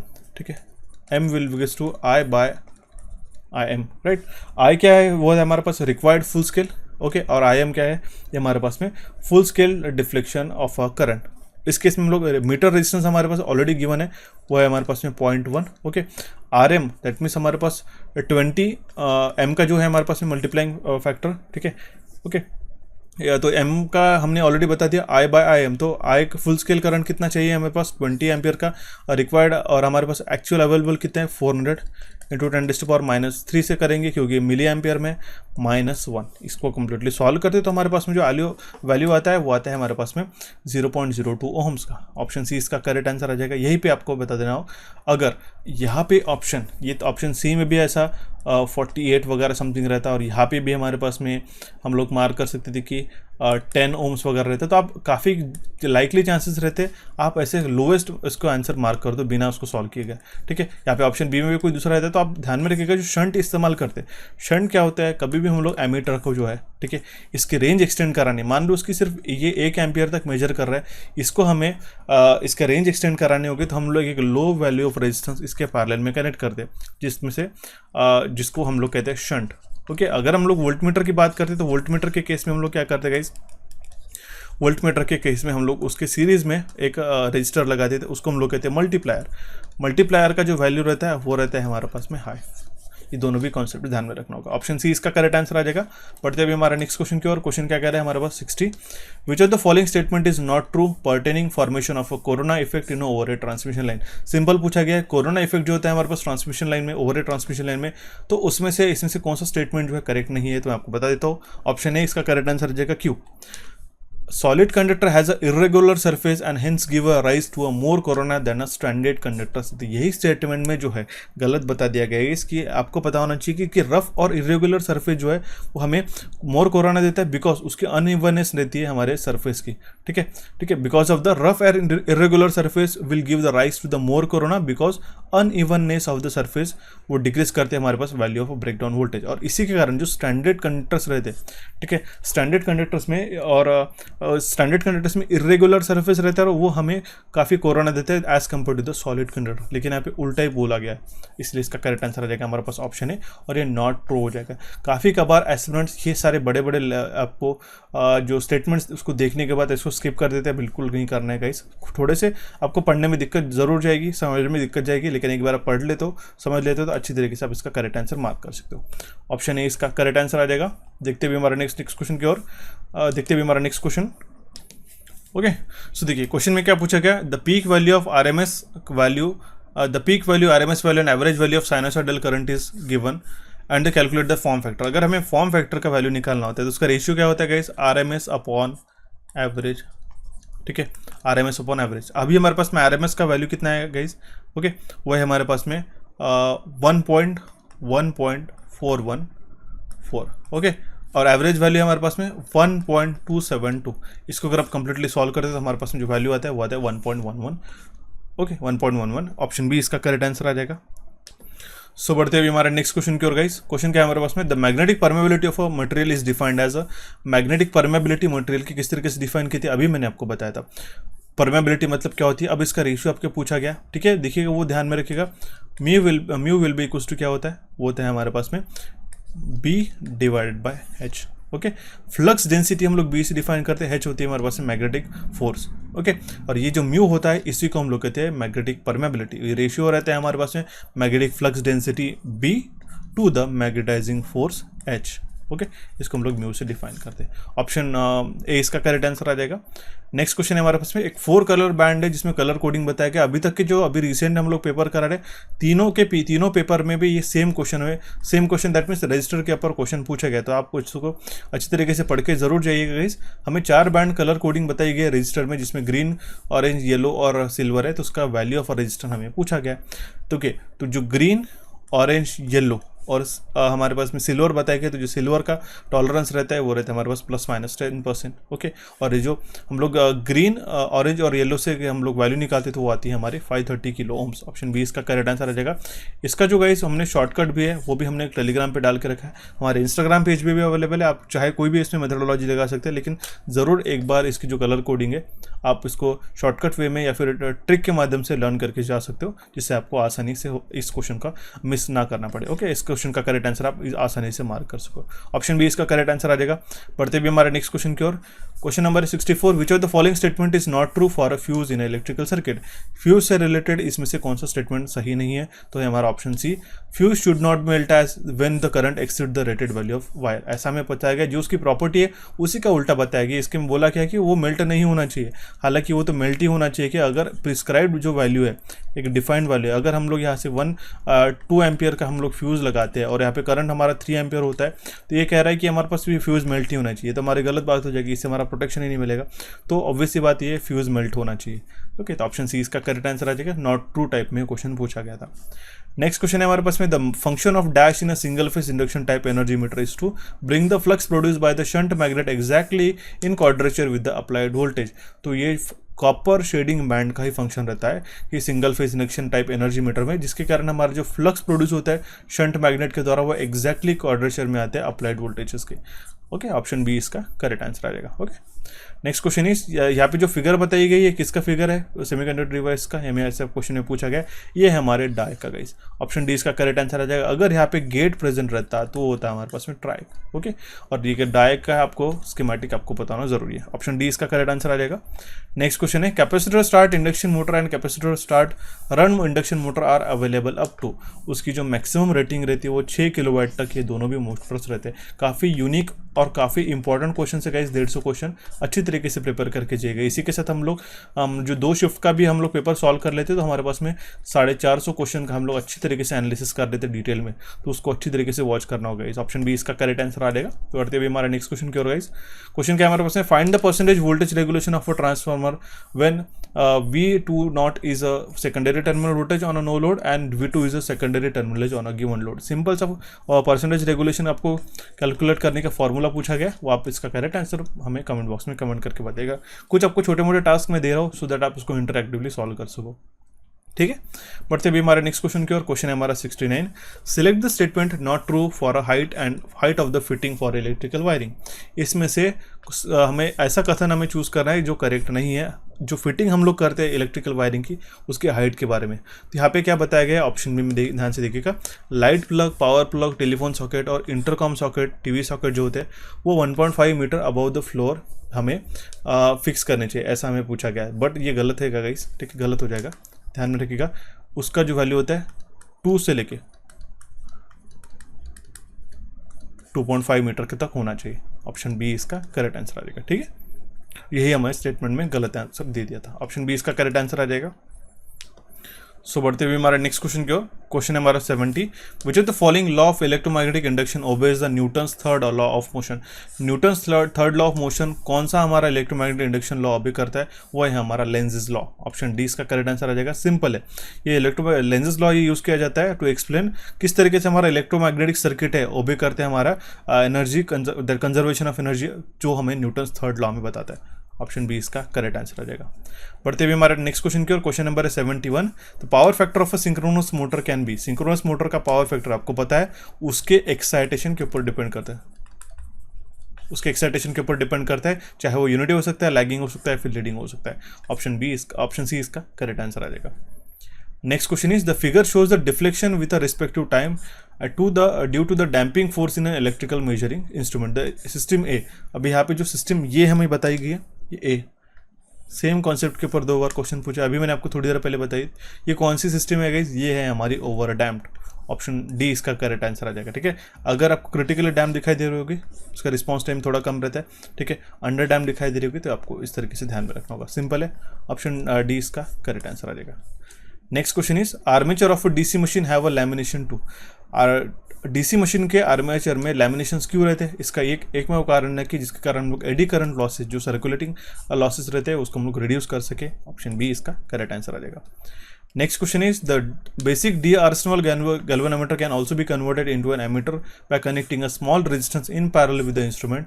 This resistance is called as, मैंने अभी आपको थोड़ी देर पहले बताया था कि डी आर्सेनल galvanometer को हम लोग एज अ कन्वर्ट कर सकते हैं एमीटर के तरह, अगर हम लोग उसमें स्मॉल रेजिस्टेंस ऑफ शंट यहाँ पे उसके पैरेलल में लगा देते हैं तो।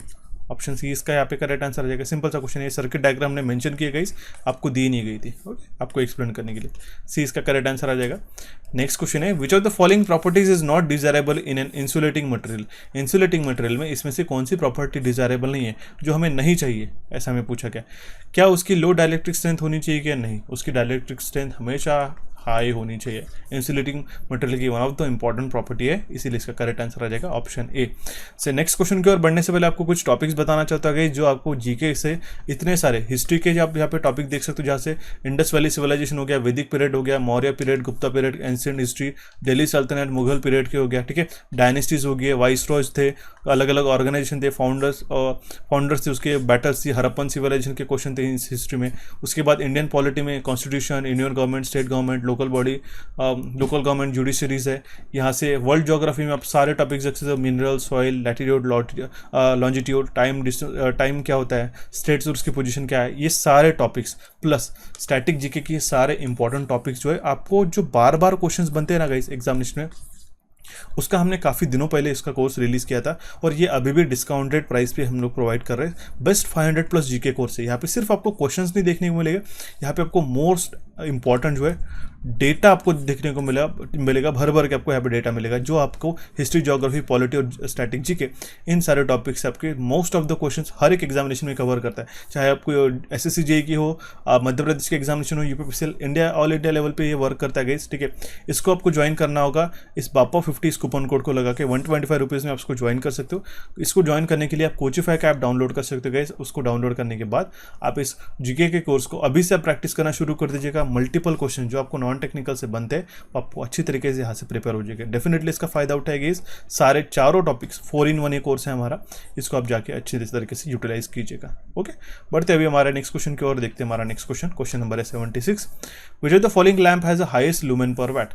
लुमेन एफिकेसी की बात की गई, इसमें सबसे हाईएस्ट लुमेन पर वैट कौन सा है, वो है हमारे low pressure sodium vapour lamp का, ठीक है। लो प्रेशर सोडियम लैम्प का जो हाईएस्ट लुमेन पर वैट है इन चारों ऑप्शन में से। अब देखिए एग्जामिनेशन में क्या है, आप सिर्फ इतना ध्यान में मत रखिएगा, मैंने आपको टेबल दिया था वो आपको पढ़ के जाना होगा।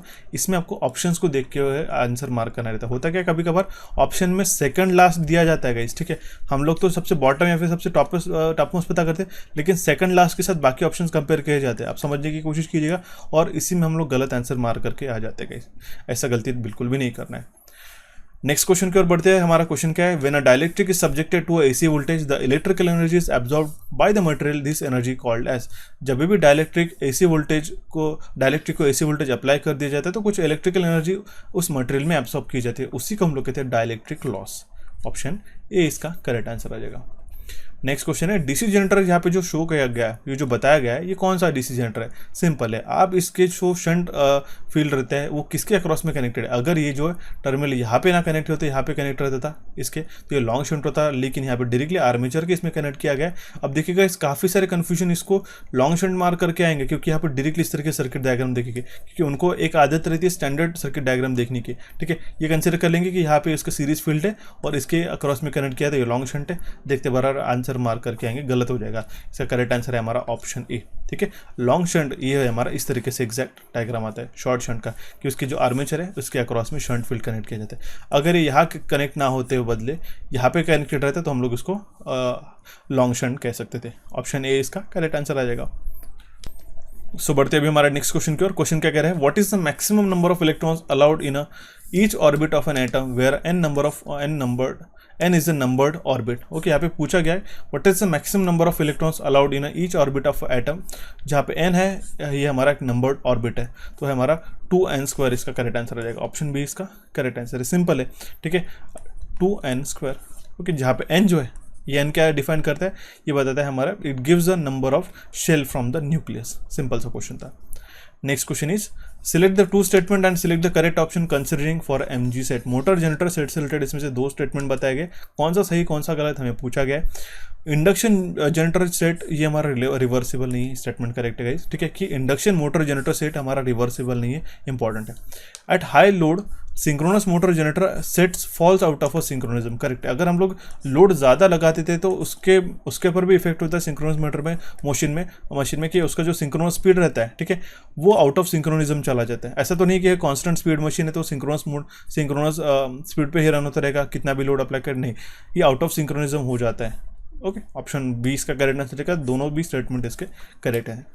नेक्स्ट क्वेश्चन पूछा गया था, when a compass is freely suspended in a plane does not lie parallel to the earth surface but it makes an angle with a horizontal, this angle is known as. जब भी हम लोग compass हम लोग किसके लिए use करते हैं, दिशा दर्शाने के लिए, या फिर दिशा का पता करने के लिए, नॉर्थ कौन से साउथ कौन से। अगर हम लोग उसको फ्रीली सस्पेंड करते हैं प्लेन में तो वो पैरेलल लाई नहीं करते अर्थ सरफेस से, बट लेकिन एक ऐसा कुछ एंगल बनाती है हॉरिजॉन्टल के साथ में, ठीक है। तो उस एंगल को हम लोग कहते हैं dip of the magnetic needle, ठीक है, उसको हम लोग कहते हैं dip of the magnetic needle. ये जो छोटा सा एंगल डिफ्लेक्शन रहता है गाइस, ठीक है, तो वो हम लोग कहते हैं angle of the dip. Option B इसका करेक्ट आंसर है। आप इसको ऑब्जर्व भी कर सकते हो गाइस, डेफिनेटली। ओके, बढ़ते हुए हमारे नेक्स्ट क्वेश्चन की ओर, the above figure is a door alarm circuit, what does a component X, ठीक है, यहाँ पे जो एक्स बताया गया है, ओके, ये कंपोनेंट कौन सा, ये सर्किट डायग्राम से आप समझ सकते हो, ये है हमारा SCR, सिलिकॉन कंट्रोल रेक्टिफायर है। अब कैसे पहचान लिया, क्योंकि यहाँ पे हमारे पास में ऐसा बॉक्स बताया गया है, यहाँ पे इसका टर्मिनल है गेट, यहाँ पे है C लिखा हुआ, C मतलब कैथोड और ये हो गया हमारे पास में एनोड। सिंपल है, सिलिकॉन कंट्रोल रेक्टिफायर का इस स्विच हो गया, ऑप्शन बी इसका करेक्ट आंसर आ जाएगा। Next question is the temperature coefficient of resistance is negative in case of, मैंने आपको PTC NTC बता दिए, जो इलेक्ट्रोलाइट्स रहते हैं और, ठीक है, इलेक्ट्रोलाइट्स और सेमीकंडक्टर्स, वो हमारे टेम्परेचर, उसका जो टेम्परेचर कोएफिशिएंट रहता है वो नेगेटिव रहता है। ऑप्शन ए इसका करेक्ट आंसर आ जाएगा। आप मुझे बताइएगा क्या कंडक्टर का पॉजिटिव रहता है या नेगेटिव, कमेंट बॉक्स में कमेंट कीजिएगा ज़रूर। Next question is which of the following cannot be one of the composition for carbon composition register, carbon composition register में इसमें से कौन सा मटेरियल यूज़ नहीं किया जाता, तो उसके इसमें सिरेमिक रॉड यूज़ नहीं करते गाइस। ऑप्शन बी इसका करेक्ट आंसर आ जाएगा। हालांकि insulation filler, resin binder, granulated और पाउडर्ड कार्बन और ग्राफाइट हम लोग यहाँ पे यूज़ करते हैं। ऑप्शन बी इसका करेक्ट आंसर आ जाएगा। सो बढ़ते हुए हमारे नेक्स्ट क्वेश्चन की ओर गाइस, क्वेश्चन क्या है हमारे पास, zero crossing distortion is observed in, इसका करेक्ट आंसर मुझे कमेंट बॉक्स में कमेंट करना होगा। सिंपल सा क्वेश्चन है, काफी बार हम लोग रेगुलर सेशन के अंदर कर चुके गाइस, इसका करेक्ट आंसर हमें कमेंट बॉक्स में दे दीजिएगा जरूर।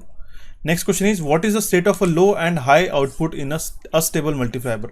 अस्टेबल मल्टीफाइबर में लो और हाई आउटपुट की स्टेट क्या रहती है, उसमें आपको नोट करना होगा कि दोनों में से कोई भी स्टेट जो है स्टेबल रहती है, ठीक है, neither of the two stable is stable, दोनों में से कोई भी एक स्टेट जो है स्टेबल नहीं रहती। ऑप्शन डी इसका करेक्ट आंसर आ जाएगा। अस्टेबल मल्टीवाइब्रेटर की बात करें तो आपको अस्टेबल, मोनोस्टेबल और बाइस्टेबल मल्टीवाइब्रेटर की बेसिक फीचर्स जो है पता होने चाहिए।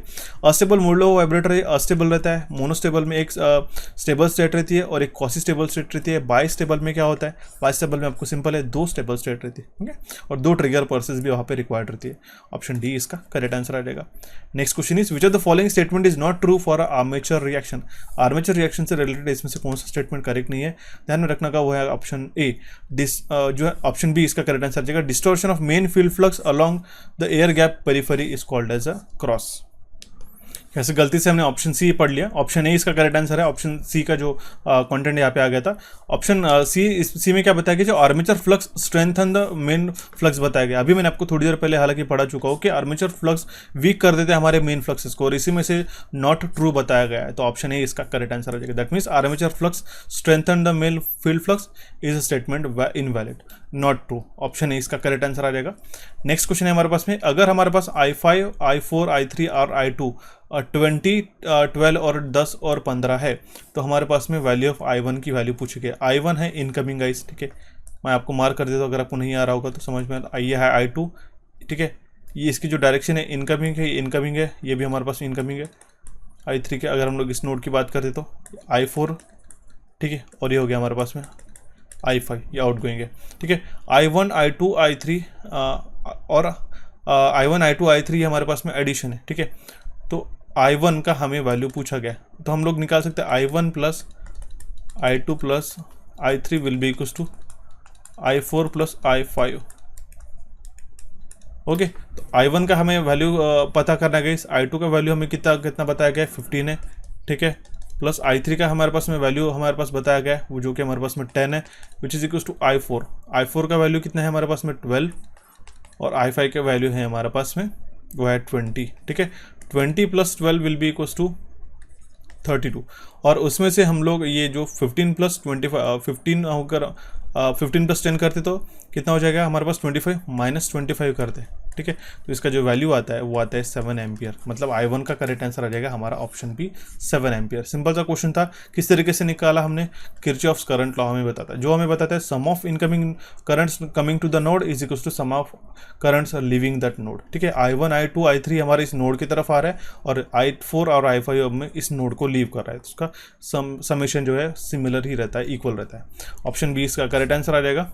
Next question is which are the following wire represent a neutral wire for the 3-phase system as per the standard color coding for electrical wires in India, ठीक है। 3-phase wire system में इसमें से कौन सा वायर न्यूट्रल वायर रिप्रेजेंट करता है, वह है हमारा ऑप्शन सी, ब्लैक कलर का होता है, ठीक है। ब्लैक कलर का इसमें इंसुलेशन होता है, तो हम लोग उसको एज ए न्यूट्रल करके ट्रीट करते हैं, ठीक है। स्टैंडर्ड नोटेशंस होते हैं। नेक्स्ट क्वेश्चन है हमारे पास में एक 4 पोल की मोटर है जिसका फ्रीक्वेंसी 50 हर्ट्ज और 400 टू 440 वोल्ट्स है। सिंक्रोनस स्पीड हमें निकालना है। सिंक्रोनस स्पीड का फॉर्मूला होता है NS=120 into F divide by P. ठीक है, हमारे पास में 120 इंटू फ्रीक्वेंसी कितनी है 50 है, नंबर ऑफ पोल है 4।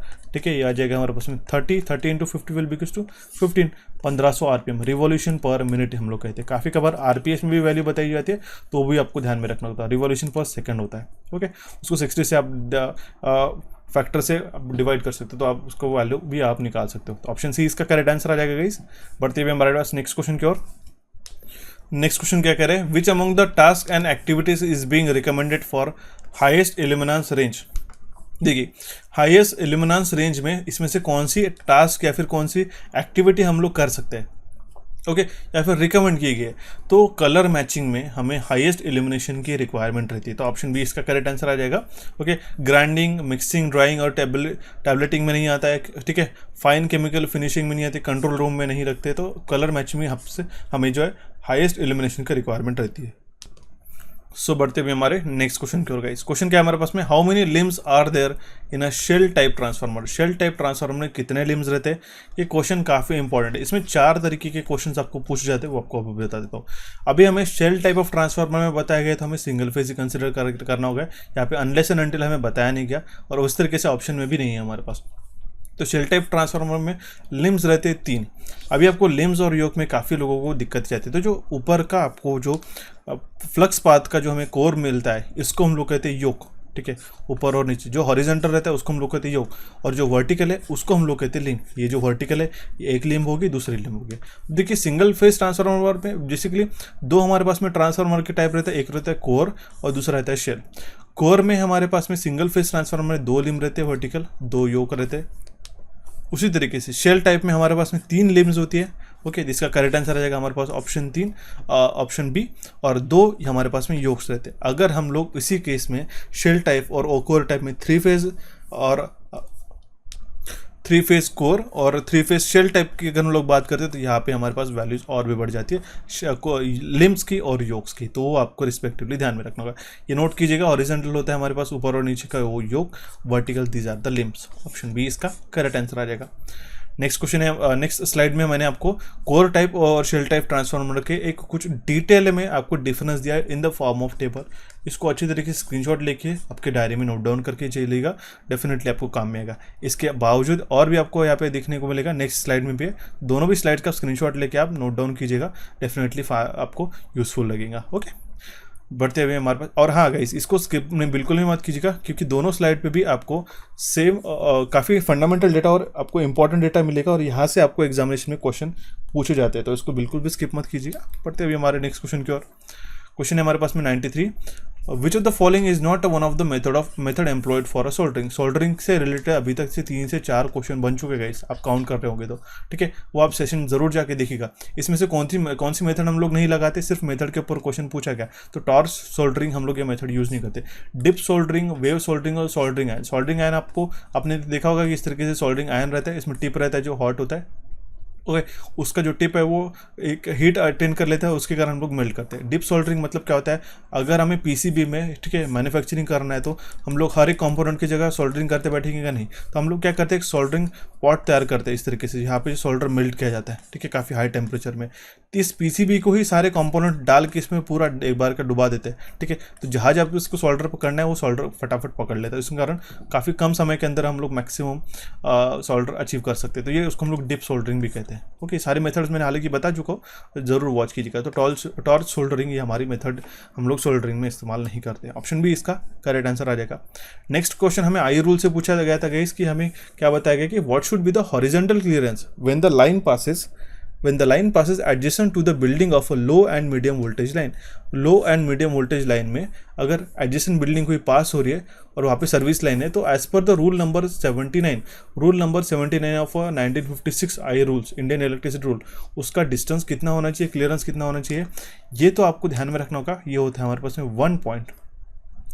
1.219 मीटर्स में। अब इन्होंने क्या किया, इन्होंने दिया आपको फीट में, तो फीट भी आपको कैलकुलेट करता पता होना चाहिए। ये अगर हम लोग फीट की बात करते हैं तो ये आता है 4 फीट।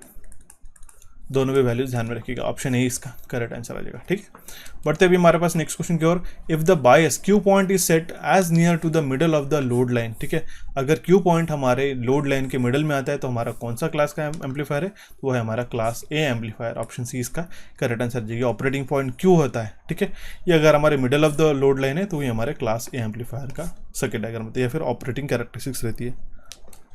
सो अब हम बढ़ते हैं हमारे नेक्स्ट क्वेश्चन की ओर। गाइस क्वेश्चन क्या है हमारे पास, which is the following losses in a transformer are known as a variable losses. इसमें से 4 लॉसेस में से कौन सा लॉस जो है ट्रांसफार्मर में एज ए वेरिएबल लॉस करके यूज होता है, ओके, वो है हमारा कॉपर लॉसेस। ऑप्शन सी इसका करेक्ट आंसर आ जाएगा। It is known as a copper losses are the variable losses.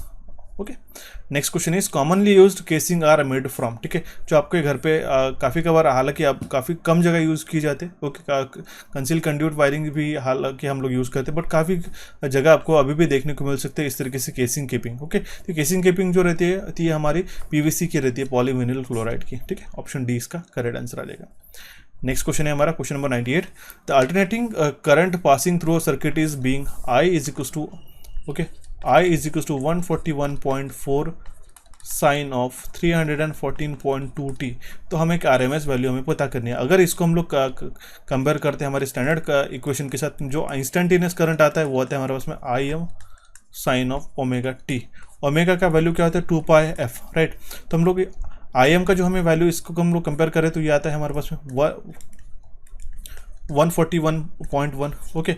और हमें तो ये पता ही होता है कि RMS वैल्यू जो है, ओके, या फिर हम लोग IRMS का वैल्यू जो निकालते हैं वो क्या होता है 1/√2 टाइम्स ऑफ पीक, ठीक है, या फिर हम लोग IM कर दें तो 1/√2 मल्टीप्लाइड बाय IM का वैल्यू हमारे पास ऑलरेडी पता है 1.141.1, ठीक है, 141.1, ठीक है। तो ये फ्रैक्शनली डायरेक्टली कट हो जाता है गाइस, ठीक है। तो इसका करेक्ट आंसर जाता है हमारा ऑप्शन सी 100 वोल्ट। काफ़ी एग्जामिनेशन में क्वेश्चन पूछा गया था फंडामेंटली। अब इसके ऊपर 2-3 क्वेश्चन किस तरीके से बनते हैं। एक तो ये ओमेगा का वैल्यू हमें बता दिया जाएगा जो हमारे पास में 314.2, इससे आपको फ्रीक्वेंसी कितनी आएगी ये हमें क्वेश्चन में पूछा जाएगा, ओके। या फिर ओमेगा कैलकुलेट करो, या फिर IM कैलकुलेट करो, या फिर फॉर्म फैक्टर कैलकुलेट करो, तो चाहे जो भी आप निकाल सकते हो, बट ये आपको इंस्टेंटेनियस करंट का इक्वेशन पता होना ज़रूरी है उसके लिए। नेक्स्ट क्वेश्चन है, एक 6 पोल का वेव कनेक्टर आर्मेचर है जिसमें 300 कंडक्टर है और रन हो रहा है 1000 RPM पे। तो EMF जनरेट निकालना है। अगर हमारे यूजफुल फ्लक्स पर पोल है 0.04 वेबर्स, आसानी से निकाल सकते हो। EB is equals to 5PZN/60A, ठीक है, ये हम लोग निकाल सकते हैं, ठीक है। जो EMF हमें निकालने के लिए जो फार्मूला रहता है, फ्लक्सेस कितने हैं हमारे पास में 0.04 multiplied by number of poles है 6, ठीक है। Z मतलब क्या होता है नंबर ऑफ कंडक्टर, जो कि हमारे पास बताया गया 300, मल्टीप्लाइड बाय स्पीड कितनी है 1000 RPM की, ओके। अब देखिए यहाँ पे अब हमारे पास में है, अब A का वैल्यू कितना आता है, देखिए A में वेव कनेक्टेड वायरिंग में A का वैल्यू it is always equals to 2। Option हम लोग यहाँ पे सब्स्टिट्यूट क्या करेंगे 2, इसको अगर हम कैलकुलेट करते हैं तो हमारे पास वैल्यू आता है 600 वोल्ट। ऑप्शन सी इसका करेक्ट आंसर आ जाएगा। नेक्स्ट क्वेश्चन है, इसमें से कौन सा स्टेटमेंट करेक्ट नहीं है पूछा गया है pertaining to the soldering. Soldering से ही रिलेटेड अभी 5 क्वेश्चन हो चुके गए, ठीक है। तो आप सोल्डरिंग इस टॉपिक को इंपॉर्टेंट मार्क करके जाइएगा, डेफिनेटली काम में आएगा। जो soldered joints are suitable for high temperature services, नहीं गाइस, जो सोल्डरिंग किए गए जॉइंट्स रहते हैं वो एकदम हाई टेम्परेचर सर्विसेज के लिए यूज़ नहीं किए जाते, क्योंकि हाई टेम्परेचर सर्विसेज के कारण वो सोल्डर्ड जॉइंट ये वीक गिर जाते हैं, ओके। इसीलिए हमारा ये करेक्ट आंसर आ जाएगा ऑप्शन डी। नॉट ट्रू बताया गया, दैट मीन्स हम लोग उसको हाई टेम्परेचर सर्विसेज के लिए यूज़ नहीं करते, ओके। बढ़ते अभी हमारे नेक्स्ट क्वेश्चन की ओर। क्वेश्चन क्या कह रहा है हमारे पास, expulsion type surge arrester is also called as. ये मैंने अभी आपको कोर्स के अंदर भी बताया था UPPCL JEE के अंदर कि उसके अलग अलग नाम आपको पता होना चाहिए, वहाँ पे हमने हालांकि डिस्कस करके रखा। तो ये ट्रांसमिशन और डिस्ट्रीब्यूशन के कोर्स में भी मैंने बता के रखा था कि एक्सपल्शन टाइप सर्ज अरेस्टर को ही हम लोग प्रोटेक्टर ट्यूब अरेस्टर कहते हैं। ऑप्शन सी इसका करेक्ट आंसर रहेगा। ये होता है इसका ओरिजिनल एक्चुअल इमेजेस, ओके। और इसका ऑपरेटिंग वोल्टेज कितना आता है गाइस, अब 233 kV है, ओके। ऑप्शन सी इसका करेक्ट आंसर आ जाएगा। बढ़ते अभी हमारे पास नेक्स्ट क्वेश्चन की और। क्वेश्चन क्या है हमारे पास में, एक सेपरेटली एक्साइटेड डीसी जनरेटर है, वो क्या है, एक सेपरेटली एक्साइटेड डीसी जनरेटर है, क्योंकि हमारा वोल्टेज एक्साइटेड और करंट एक्साइटेड दोनों रह सकते हैं। आप देखिए इन ऑप्शन में से आप एलिमिनेट कर सकते हैं करंट एक्साइटेड और परमानेंट मैग्नेट, ठीक है। सेपरेटली एक्साइटेड है तो हम लोग उसकी जो फील्ड है गाइस वो तो सेपरेटली उसको हम लोग प्रोवाइड करते हैं सप्लाई। तो यहाँ पे परमानेंट मैग्नेट का सिग्निफिकेंस ही नहीं है, परमानेंट मैग्नेट तो हम यूज़ ही नहीं करते। ऑप्शन डी में भी नहीं है, ओके। परमानेंट मैग्नेट है तो तीनों भी ऑप्शन एलिमिनेट हो जाते हैं। तो इस तरीके से ऑप्शन एलिमिनेट करके भी आप करेक्ट आंसर मार्क कर सकते हो। ऑप्शन ए इसका करेक्ट आंसर आ जाएगा, ठीक है।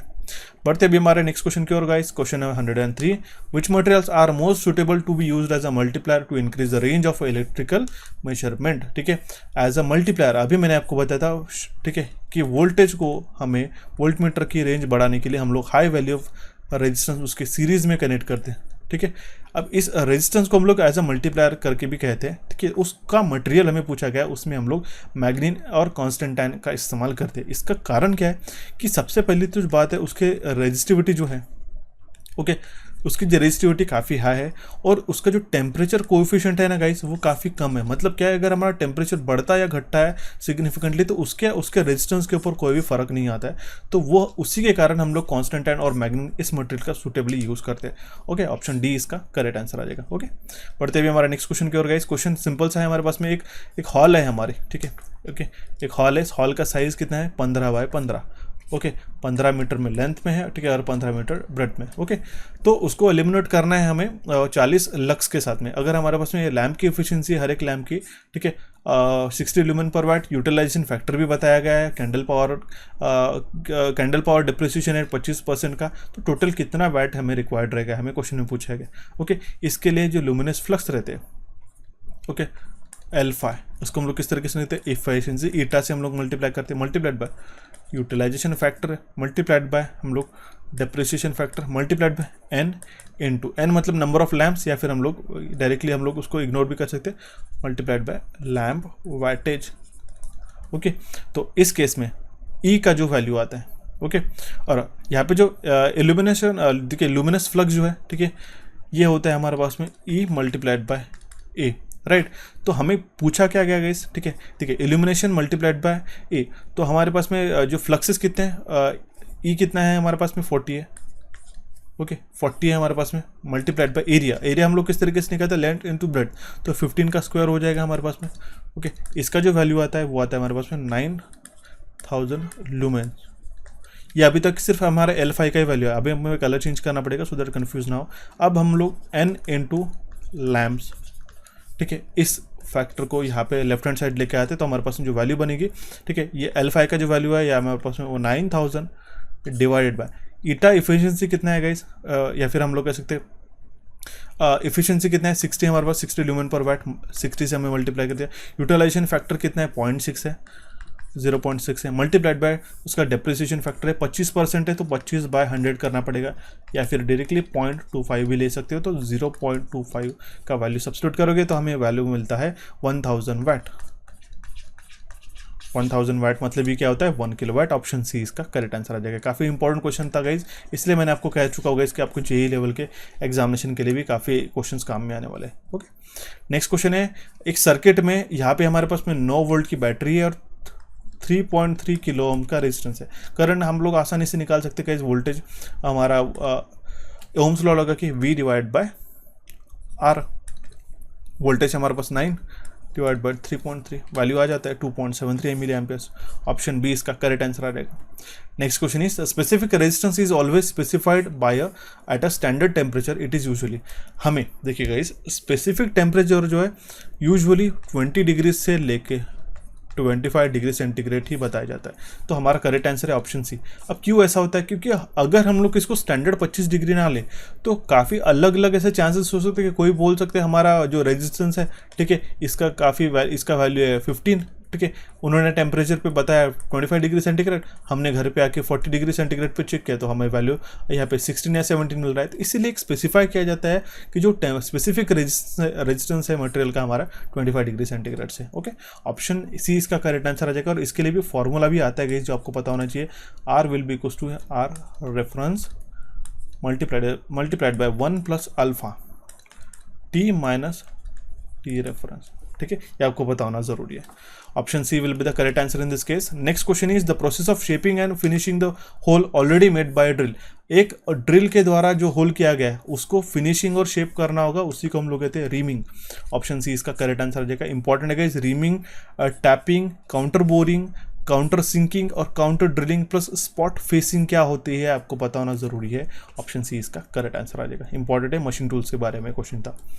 नेक्स्ट क्वेश्चन है, एक 12 पोल का लैप वाउंड डीसी जनरेटर है जिसमें 48 नंबर ऑफ आर्मेचर कंडक्टर है, तो पोल पिच कितनी हो जाएगी, कितने हमारे पास में आर्मेचर कंडक्टर है 48, ठीक है, डिवाइड हम लोग कितना करेंगे 12 पोल से, इसी को तो हम लोग कहते हैं पोल पिच, कितना वैल्यू आ जाएगा 4, ठीक है, 12 4 जा 48, ऑप्शन सी इसका करेक्ट आंसर आ जाएगा। Next question is which of the following is true for a series resonance circuit operating above the resonance frequency, इसका करेक्ट आंसर हमें कमेंट बॉक्स में कमेंट कीजिएगा, सिंपल सा क्वेश्चन है। Next question is which of the following magnetic material does not exhibit a long range magnetic order below a certain critical temperature, तो वो है हमारा पैरामैग्नेटिज्म। इसे आपने ये एनालाइज कर लिया कि 2 से 3 क्वेश्चन मैग्नेटिक सर्किट्स के ऊपर पूछे गए, तो उसको भी आपको नोट डाउन करना होगा। यहाँ पे बोला क्या गया है, इसमें से कौन सा मैग्नेटिक मटेरियल है उसमें लॉन्ग रेंज मैग्नेटिक ऑर्डर, यहाँ पे बोला क्या विच of the following magnetic material does not exhibit long range magnetic order below certain critical temperature, एक क्रिटिकल टेम्परेचर के नीचे जाने के बाद यहाँ पे कोई भी हमारे पास मैग्नेटिज्म वहाँ पे देखने को नहीं मिलता, वो होता है हमारा पैरामैग्नेटिज्म, ऑप्शन बी इसका करेक्ट आंसर आ जाएगा। Next question is core transformer हम लोग लैमिनेशन से बनाते हैं, तो ये लैमिनेशंस इंसुलेटेड किए जाते हैं एक दूसरे के साथ क्या करके, ठीक है, कौन सा मटेरियल यूज़ करते हैं, उस केस में हम लोग वार्निश का इस्तेमाल करते हैं, माइका क्वार्ट्ज एबोनाइट नहीं है, वार्निशिंग की जाती है उसके लैमिनेशंस को इंसुलेट करने के लिए एक दूसरे के साथ, ओके। और यहाँ पे जो लैमिनेशंस यूज़ की जाती है वो भी आपको वैल्यू ध्यान में रखना होगा, 0.25 mm से लेके हमें 0.5 mm के बीच में रहता है। अब क्या ये एक्स्ट्रा इन्फॉर्मेशन मैं आपको सिर्फ आपको आपके नॉलेज के लिए बता रहा हूँ क्या, नहीं, ये क्वेश्चन के फॉर्म में पूछे गए थे, इसलिए मैं आपको बताता चल रहा हूँ, ये भी आपको नोट डाउन करना होगा, ओके। नेक्स्ट क्वेश्चन हमें पूछा गया which of the following is not one of the requirement of shunt use to increase the range of measurement, इसी के ऊपर मेजरमेंट के ऊपर तीसरा से चौथा क्वेश्चन पूछा गया शंट के बारे में, जो आपको ऑलरेडी बता चुका हूँ। उसमें बताया गया हाई थर्मल इलेक्ट्रोस्टैटिक फोर्स, ये हमारा कोई रिक्वायरमेंट नहीं है। It should carry current excessive without excessive temperature rise, statement correct है। Resistance should not vary with the time के वेरी नहीं करना चाहिए। लो टेम्परेचर कोएफिशिएंट होना चाहिए। हाई थर्मल इलेक्ट्रोस्टैटिक फोर्स, ऐसा कोई भी रिक्वायरमेंट नहीं है इसका, ऑप्शन बी इसका करेक्ट आंसर आ जाएगा। नेक्स्ट क्वेश्चन इज यहाँ पे जो ट्री डायग्राम जो बताया गया, ठीक है, यहाँ पे जो वायरिंग सर्किट बताया, हालांकि आंसर हमने ऑलरेडी बता दिया, आप इसको ट्री की तरह देख सकते हो, क्योंकि यहाँ पे एक फेज और न्यूट्रल है। जिस तरीके से हमारे पास में पेड़ों की जड़ें रहती है और उसके ब्रांचेस बनते हैं, उससे हम लोग ट्री फॉर्म करते हैं, उसी तरीके से यहाँ पे आपको एक साइड में फेज है, एक साइड में न्यूट्रल है, यहाँ से सब सर्किट्स निकाले गए अलग अलग, ओके। मतलब ये हो गए ब्रांचेस हमारे सब सर्किट्स, मतलब ओके, और ये फेज और न्यूट्रल हो गए, ये होगी जड़ें हमारी पेड़ की, इसी को हम लोग कहते हैं इसको ट्री सिस्टम। इससे आपको डेफिनेटली ध्यान में रहेगा, ऑप्शन ए इसका करेक्ट आंसर आ जाएगा। क्वेश्चन हम लोग 113 तक आ चुके हैं। अभी तक हमने आपने हमारे चैनल इलेक्ट्रिकल एनर्जी गेम्स के इसको सब्सक्राइब नहीं किया होगा तो प्लीज डू कंसिडर सब्सक्राइबिंग, ठीक है। काफी वैल्यूएबल कंटेंट में आपको प्रोवाइड कराते रहते हैं और काफी सिलेक्शन इससे हो जाएगा, ठीक है। सो आपका भी आपको इनपुट हमें देना होगा, ऑप्शन ए इसका करेक्ट आंसर आ जाएगा। Next question is conventional current flow in a simple electrical connection is, ठीक है, कन्वेंशनल करंट जो है सिंपल इलेक्ट्रिकल कनेक्शन में कैसा फ्लो होता है, from positive to negative, option D इसका करेक्ट आंसर आ जाएगा। From positive to negative current हमारा फ्लो होता है, कन्वेंशनली हम लोग बताते हैं। नेक्स्ट क्वेश्चन है how are the fixed coil और and pressure coils are connected with a load in a watt meter for a measurement of power. अभी सिंपल सा क्वेश्चन है कि वैट मीटर के अंदर हमारी फिक्स्ड कॉइल और करंट, जिसको हम लोग फिक्स्ड कॉइल और प्रेशर कॉइल जो है किस तरीके से कनेक्ट करते हैं, तो फिक्स्ड कॉइल सीरीज में कनेक्टेड रहती है और प्रेशर कॉइल हमारी, ठीक है, वो हमारे पैरेलल में कनेक्टेड रहती है, ठीक है। And load and the pressure coil is connected across the supply, okay, option B इसका करेक्ट आंसर है। ये हमारे पास सिंगल फेज वैट मीटर जिसके हम लोग पावर का मेजरमेंट करते हैं। बढ़ते अभी हमारे पास नेक्स्ट क्वेश्चन की ओर गाइस। इस क्वेश्चन का करेक्ट आंसर मुझे कमेंट बॉक्स में कमेंट करना होगा, क्वेश्चन नंबर 116 करके आप मेंशन जरूर कीजिएगा, क्वेश्चन नंबर 116 करके ऐसा, ठीक है, जरूर।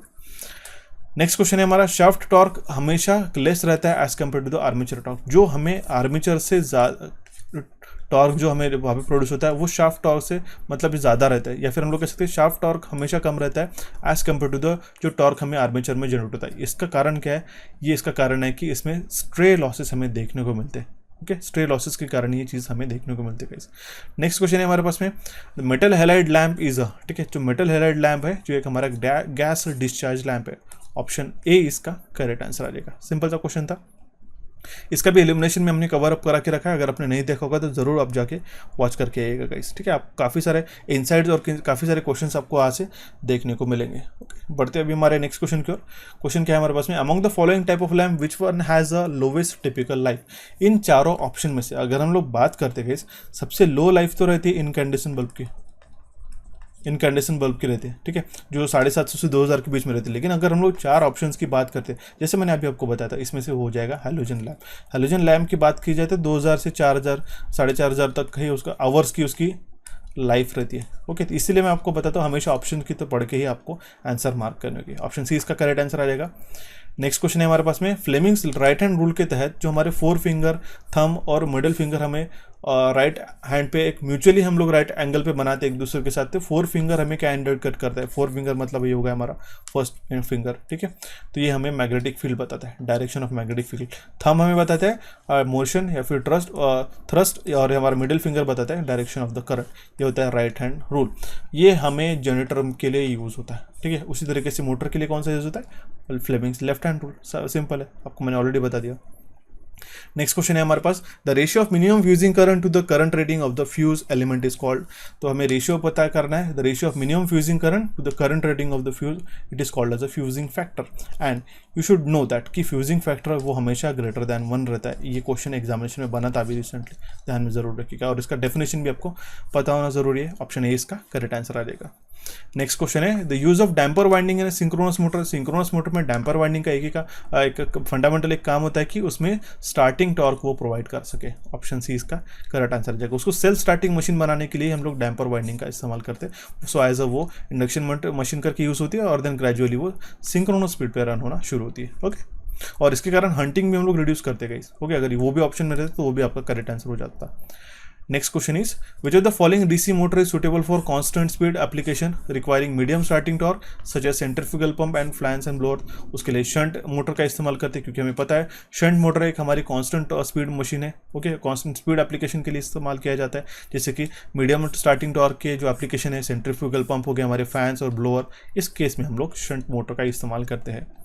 नेक्स्ट क्वेश्चन है हमारे पास, जब हमारा इंडक्शन मोटर है स्विच ऑन होता है तो उस केस में रोटर फ्रीक्वेंसी कितनी रहती है? वो as same as a supply frequency रहती है। ऑप्शन बी इसका करेक्ट आंसर आ जाएगा। सिंपल है, क्योंकि इस केस में हमारे पास में रोटर स्पीड जो है वो 0 रहती है। ओके, स्लिप का वैल्यू आता है हमारे पास में 1, और स्लिप का वैल्यू होने के कारण हमारी जो रोटर फ्रीक्वेंसी है वो एस टाइम्स ऑफ एफ रहता है। तो एस का वैल्यू 1 होने के कारण F R will be equals to F. Simple है, ऑप्शन बी इसका करेक्ट आंसर आ जाएगा। Next question is, which of the following is a, question में क्या पूछा गया था, which of the following is true characteristics of a squirrel cage induction motor when compared with a slip ring induction motor. तो जो speed control है by rotor resistance method is possible, ऐसा हमें बताया गया है, ठीक है। इस ट्रू बताया गया कि दैट मीन्स हम लोग स्क्विरल केज इंडक्शन मोटर में कौन सी कैरेक्टरिस्टिक्स अगर हम लोग कंपेयर करते हैं with respect to the slip ring induction motor, तो हमें इसका मेन सिग्निफिकेंस पता है कि उस केस में हम लोग रोटर रेजिस्टेंस के माध्यम से हम लोग स्पीड कंट्रोल नहीं कर सकते। क्यों नहीं कर सकते? क्योंकि हमारे पास में रोटर वाइंडिंग का एक्सेस नहीं होता है, वो डायरेक्टली हमारे पास में स्क्विरल केज रहता है, ठीक है। शॉर्ट सर्किटेड कॉपर बार रहते हैं, यहाँ पे कोई भी एक्सेस नहीं रहता है रोटर साइड में, इसीलिए इसका करेक्ट आंसर आ जाएगा ऑप्शन सी। नेक्स्ट क्वेश्चन है, if the magnetic flux produce by the series winding assist the flux produce by the shunt field winding then the DC generator is said to be, उसको हम लोग कहते हैं cumulative compound DC generator, ठीक है। अगर magnetic flux assist कर रहे हैं, ठीक है, सीरीज वाइंडिंग को, okay, that means the magnetic flux produce by the series winding को असिस्ट कर रहे, flux produce by the shunt winding, तो हमारे वो मोटर होती है कम्युलेटिवली कंपाउंडेड जनरेटर। अगर वो उसको डिस्टॉर्ट कर रहे तो हमारी जो मोटर रहती है वो डिफरेंशियली रहती है, ठीक है, वो डिफरेंशियली वो उसका करेक्ट आंसर रहेगा। दोनों भी ध्यान में रखिएगा, एग्जामिनेशन में एक ना एक बार पूछा जाता है। ऑप्शन ए इसका करेक्ट आंसर आ जाएगा। नेक्स्ट क्वेश्चन है, यहाँ पे सर्किट डायग्राम पूछा गया है, ये किसका है? ये है हमारे सीलिंग फैन का, गाइस आप देख सकते हो, ये इसका एक्चुअल एक एचडी इमेज मैंने मेंशन करके रखा है। यहाँ पे स्टार्टिंग वाइंडिंग है, यहाँ पे रनिंग वाइंडिंग, यहाँ पे कैपेसिटर कनेक्टेड रहते हैं, और यहाँ पे स्विच, और इसके सीरीज में हमारे पास स्पीड या फिर रेगुलेटर भी रहता है। आप मुझे जरूर बताइएगा स्पीड और रेगुलेटर, स्पीड कंट्रोलर में इसमें कौन सा पावर सेमीकंडक्टर डिवाइस हम लोग यहाँ पे यूज़ करते हैं, कमेंट बॉक्स में कमेंट करके बताइएगा। नेक्स्ट क्वेश्चन है, अगर हमें इंप्रूव करना होगा मैकेनिकल प्रॉपर्टीज और टेम्परेचर रेजिस्टेंस, तो सोल्डर्स को हम लोग, the solders are added to other alloying element, identify which is not one of them. तो इसमें से कौन सा एक एलिमेंट नहीं है? तो वो रेडियम नहीं है। सिल्वर, जिंक और कैडमियम का इस्तेमाल किया जाता है, radium is not a part of it. Option A इसका करेक्ट आंसर आ जाएगा। विच one of the following statement is true for earth wire. Earth wire से रिलेटेड और 2-3 क्वेश्चन हो चुके, इसमें से कौन सा स्टेटमेंट करेक्ट है? वो है हमारा option C, fault current must flow through the earth wire, correct है।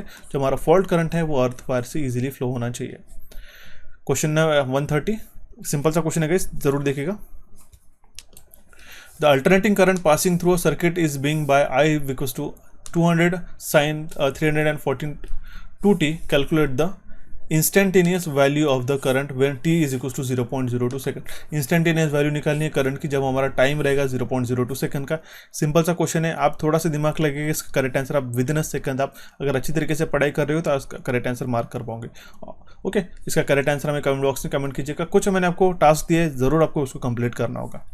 नेक्स्ट क्वेश्चन है, assigned limiting insulation temperature for material like ceramic and quartz without binders और silicon resistance for a higher thermal stability is, वो above 180 degree centigrade रहता है। तो जो हमें material बताया गया है उसके insulation temperature resistance insulation temperature हमें पूछा गया। जैसे कि सेरेमिक हो गया, इसके लिए आपको मैंने एक शॉर्टकट बताया था YAE, ठीक है, BFHC, ठीक है। Y का 90 डिग्री तक रहता है, A का रहता है 105 तक, E का रहता है हमारे पास में 120 तक, B का रहता है 130 तक हमारे पास में। YAE BFHC, H का F का रहता है हमारे पास 155 degree centigrade up to, H का रहता है 180 तक, ओके, और C का रहता है हमारे पास में अबव 180। ओके, तो जो इसमें अबव 180 डिग्री सेंटीग्रेड में जो हमारे पास मटेरियल आते हैं इंसुलेशन क्लास में, तो वो आते हैं हमारे पास में सेरेमिक्स हो गए, क्वार्ट्ज हो गए विदाउट बाइंडर्स और सिलिकॉन रेजिन्स। इसीलिए हम लोग इसका करेक्ट आंसर मार्क कर पाएंगे ऑप्शन ए। नेक्स्ट क्वेश्चन है, यहाँ पे दो स्टेटमेंट बताए गए, ठीक है, capacitor start, capacitor run single motor के बारे में, और इन दोनों में से कौन सा स्टेटमेंट करेक्ट है हमें पूछा गया। तो देखिएगा, capacitor is connected to the main winding, नहीं गलत है, स्टार्टिंग वाइंडिंग में कनेक्ट रहता है, ये हमारा ऑप्शन गलत हो जाएगा। There is a centrifugal switch in a system. अब देखिए, कैपेसिटर स्टार्ट कैपेसिटर रन ही है, तो हमारे पास में उसको मेन वाइंडिंग और रनिंग वाइंडिंग को डिस्कनेक्ट करने के लिए कोई सेंट्रीफ्यूगल स्विच नहीं रहता, इसलिए हमारा करेक्ट आंसर मार्क कर पाएंगे हमारा option B, option D, both statements are false. Okay, so बढ़ते हैं अभी हमारे नेक्स्ट क्वेश्चन की ओर। Which one of the following statement is not true when DC power is compared with AC power. तो देखिए गाइस, जो पावर लॉस रहता है during transmission in AC is more when compared to the DC. ये statement आपको गलत लग रहा होगा, बट ये स्टेटमेंट करेक्ट है गाइस, ठीक है। लॉन्ग, अगर हम लोग काफ़ी लॉन्ग डिस्टेंसेस के लिए 1000 अगर हम मोर देन 1000 किलोमीटर की अगर हम लोग बात करते हैं, ठीक है, तो ही हमारा डीसी प्रॉफिटेबल है। बट जो पावर लॉस होता है हमारे पास में ड्यूरिंग ट्रांसमिशन एसी, ये हमारा ज़्यादा है as compare to the power loss when compare to the DC. Option C इसका करेक्ट आंसर आ जाएगा। ओके, बोला क्या गया, the power loss during the transmission in AC is more when compare to the DC. Okay, option C इसका correct answer आ जाएगा। So बढ़ते अभी हमारे नेक्स्ट क्वेश्चन की ओर गाइस। क्वेश्चन क्या है हमारे पास 134, an electric current is flow of electric charge in electric circuit, charge in a circuit, refer the following statement and select the correct option. दोनों भी स्टेटमेंट हमें पूछा गया करेक्ट है और इनकरेक्ट है करके। The charge can be negatively charge electrons, the charge can be negatively charge electron, correct है। हमें ऐसा बताया गया कि चार्ज जो है वो एक निगेटिवली चार्ज इलेक्ट्रॉन हो सकता है, हाँ हो सकता है, ऑप्शन ए इसका करेक्ट आंसर है। ओके, ऑप्शन ए हमारा करेक्ट है। और the charge can be positively charge carries including proton on positive ions, ये भी स्टेटमेंट हमारा करेक्ट है। दोनों भी स्टेटमेंट हमारे करेक्ट है, इसलिए ऑप्शन डी इसका करेक्ट आंसर आ जाएगा। नेक्स्ट क्वेश्चन हमें पूछा गया है, दो होल्स हम लोग ड्रिल करते हैं diameter of the disc of the energy meter. इसका काम क्या होता है, इसके कारण हमको क्रिपिंग एरर जो होता है, जो नो लोड पे, ठीक है, नो लोड पे हम लोग जो वोल्टेज अप्लाई करते हैं, जिसके कारण हमारा जो रोटेशन है वो होते रहता है और इसके कारण हमारा एनर्जी कंजम्पशन वो दिखाई देता है मीटरिंग रजिस्टर्स पे। ओके, तो ये ना होने के कारण हम लोग ऐसे दो सिमेट्रिकली होल्स को ड्रिल करते हैं, जिसके कारण हम लोग स्क्रिपिंग एरर को अवॉइड कर सके। ऑप्शन बी इसका करेक्ट आंसर आ जाएगा। क्वेश्चन है 136, दो ऑप्शन में से सही हमें पूछा गया regarding to the size of service conductor. तो जो सर्विस कंडक्टर है वो उसका जो साइज है डिपेंड करता है कंज्यूमर के लोड के ऊपर, ऑब्वियसली बात है, और उसका डिपेंड करता है डिस्टेंस फ्रॉम द पोल। दोनों भी स्टेटमेंट्स करेक्ट है, ऑप्शन ए इसका करेक्ट आंसर आ जाएगा। सो बढ़ते अभी हमारे नेक्स्ट क्वेश्चन की ओर गाइस। क्वेश्चन है हमारा 137, when the yellow light is on, जब हमारा येलो लाइट ऑन होता है और फ्लैश होता है ऑटोमेटिक वोल्टेज रेगुलेटर में, उसका मतलब है कि जो हमारा रेगुलेटर है वो डिले स्टेटस में और आउटपुट जो हमारा डिले हो जाएगा। अगर वो ग्रीन में होता है उसका मतलब है कि वो ऑन है और वो इंडिकेट करेगा पावर को। ओके, और वो also it that means it also जब हमारा ग्रीन जो लाइट वो एलईडी है वो हमारा ऑन है, इट इंडिकेट्स दैट कि पावर जो है ऑन है, और वो हमें बताता है कि इनपुट वोल्टेज और आउटपुट वोल्टेज है वो हमारा नॉर्मल और वर्किंग कंडीशन में है। ऑप्शन सी इसका करेक्ट आंसर आ जाएगा। Next question is which of the following instrument is use to determine BH curve. BH curve को पता करने के लिए हम लोग फ्लक्स मीटर का इस्तेमाल करते हैं। ओके, बीएच कर्व को अच्छी तरीके से जानना होगा, किस तरीके से हमारा फॉर्म होता है, तो आप जरूर सेशन जाके देखिएगा गाइस, वो काफ़ी फायदेमंद रहेगा आपको। ऑप्शन डी इसका करेक्ट आंसर आ जाएगा। Next question is if the D is the diameter of the round wire and used as a fuse and K is a fuse constant in the fuse current is. ये same question मैंने cover कराया था guys आपको mock test हमारे courses के अंदर, और same question आपको पूछा गया। तो होता है I will be equals to K multiplied by D raise to the power 1.5, या फिर 3/2 भी यहाँ पे आपको ऑप्शन में दिखाई देता है एग्जामिनेशन में, तो भी आपको आंसर करेक्ट मार्क करना होगा। ओके, नेक्स्ट क्वेश्चन है कैपेसिटर हमारा कंसिडर किया गया है दो कंडक्टिव मेटल प्लेट के साथ 30 सेंटीमीटर बाय 50 सेंटीमीटर है, जिसका डिस्टेंस है 6 mm का एक दूसरे के साथ में, और वो as a dry air use कर रहा है as a only dielectric material. तो हमें कैपेसिटेंस हमें पता करना है guys. Okay, C will be equals to ε0 into A by D, इस फॉर्मूला का हम लोग इस्तेमाल करेंगे गाइस। ओके, इस केस में हमारे पास में ε0 का वैल्यू है 8.854 multiplied by 10⁻⁻12 into 0.3 into 0.5 divide by distance कितने हैं 6 इंटू 10⁻⁻3 6 mm है, मीटर में कन्वर्ट किया -3 से। ओके, इसका वैल्यू आता है वो आता है 221 पिको फैरेड। ऑप्शन डी इसका करेक्ट आंसर आ जाएगा। Next question is speed control of a DC shunt motor can be done by, DC shunt motor का स्पीड कंट्रोल जो है हम लोग यूजिंग फ्लक्स कंट्रोल मेथड से भी कर सकते हैं। ऑप्शन बी इसका करेक्ट आंसर आ जाएगा। Next question is what is the value of intrinsic stand off ratio, unijunction transistor में जो इंट्रेंसिक स्टैंड ऑफ रेशियो रहता है वो रहता है हमारे पास में R1/R1 प्लस R2। इसका इंट्रेंसिक स्टैंड ऑफ रेशियो क्या रहता है यूजुअली में, वो रहता है 0.5 से लेकर 0.8 के बीच में। Option A will be the correct answer in this case. Next question is दो स्टेटमेंट हमें पूछा गया और इसमें से कौन सा करेक्ट है इनकरेक्ट है हमें पूछा गया। Anode becomes chocolate brown on a charging lead acid battery, correct है। ये आपको सेम क्वेश्चन पढ़ा चुका हो, बैटरी का सेशन जरूर जाकर देखिएगा ITI इंस्ट्रक्टर की सीरीज में। तो जब भी चार्जिंग होती है तो जो एनोड है लीड एसिड बैटरी का वो हमारे ब्राउन कलर में चेंज हो जाता है, और कैथोड जो है ग्रे हो जाता है on a charging the lead acid battery, इसलिए इसका करेक्ट आंसर आ जाएगा हमारा option D, right. Next question है हमारा टोटल पावर हमें कितना डिसिपेट हुआ है इस R ओम्स का रेजिस्टेंस में हमें कैलकुलेट करना है। यहाँ पे 12 ओम्स का रेजिस्टेंस है और यहाँ पे 8 ओम्स का रेजिस्टेंस है, यहाँ पे 22 वोल्ट का रेजिस्टेंस है। इसमें दो फॉर्मूला लगा सकते हो गाइस, दोनों में से आप आंसर निकाल सकते हो। P will be equals to V square by R, या फिर P will be equals to I² into R। दोनों फार्मूला के लिए आपको छोटा सा टास्क दे रहा हूँ, इसको आसानी से सॉल्व कीजिएगा। नहीं भी आता है तो प्लीज़ मुझे टेलीग्राम चैनल पे आप इस क्वेश्चन का करेक्ट आंसर पूछ सकते हो, हम लोग वहाँ पे भी डिस्कस कर लेंगे, ठीक है। नेक्स्ट क्वेश्चन है what is the input impedance and output impedance of for a common collector BJT। Common collector BJT के लिए इनपुट इम्पोडेंस और आउटपुट इम्पोडेंस क्या रहता है, तो उसका इनपुट इम्पोडेंस रहता है हाई इनपुट इम्पोडेंस और लो आउटपुट इम्पोडेंस उसका रहता है। ऑप्शन ए इसका करेक्ट आंसर आ जाएगा। Next question is which of the following statement is true for a slip ring induction motor. Slip ring induction motor से रिलेटेड इसमें से कौन सा स्टेटमेंट करेक्ट है, तो it has a high starting torque and low starting current, ये इसका correct answer आ जाएगा। Okay, which of the following statement is not true definition of a power factor. Power factor का हमें डेफिनेशन पूछा गया तो हमें ऑप्शन ए इसका इनकरेक्ट स्टेटमेंट हो जाएगा कि power factor is defined as a ratio capacitive reactance to inductive reactance, ठीक है, दैट मीन्स XC/XL। ये बिल्कुल गलत हो जाएगा, सिंपल है। ऑप्शन ए इसका करेक्ट आंसर आ जाएगा, ठीक है। सो बढ़ते हुए हमारे नेक्स्ट क्वेश्चन की ओर guys. Okay, the next question is in a chain of LED it is confirmed that one of the LED is making circuit open. Which of the following meter is suitable to detect the faulty LED? अगर हमारे पास में series of LED है, हमने connect करके रखा है, ठीक है, इसमें से मान लो कोई तो भी एक LED जो है वो फॉल्टी है। ओके, तो हम लोग किस तरीके से पता करते हैं, अगर ये ओपन सर्किट है तो हम लोग इसको कंटिन्यूटी टेस्टर मोड में डाल के इसको इस्तेमाल कर सकते हैं, तो वो है हमारा डिजिटल मल्टीमीटर का। ऑप्शन ए इसका करेक्ट आंसर आ जाएगा। The next question is which of the following is not true for a 3-phase transformer compared with a single phase transformer for same kVA rating। मैं question समझा देता हूँ। अगर हमने 3-phase ट्रांसफार्मर लिया एक सिंगल यूनिट और 3 अलग अलग सिंगल फेज के ट्रांसफार्मर लिए सेम kVA रेटिंग के लिए, तो हमें ये पता होना चाहिए कि उसका जो साइज़ है वो हमारा बढ़ जाता है। ऑप्शन डी इसका करेक्ट आंसर आ जाएगा।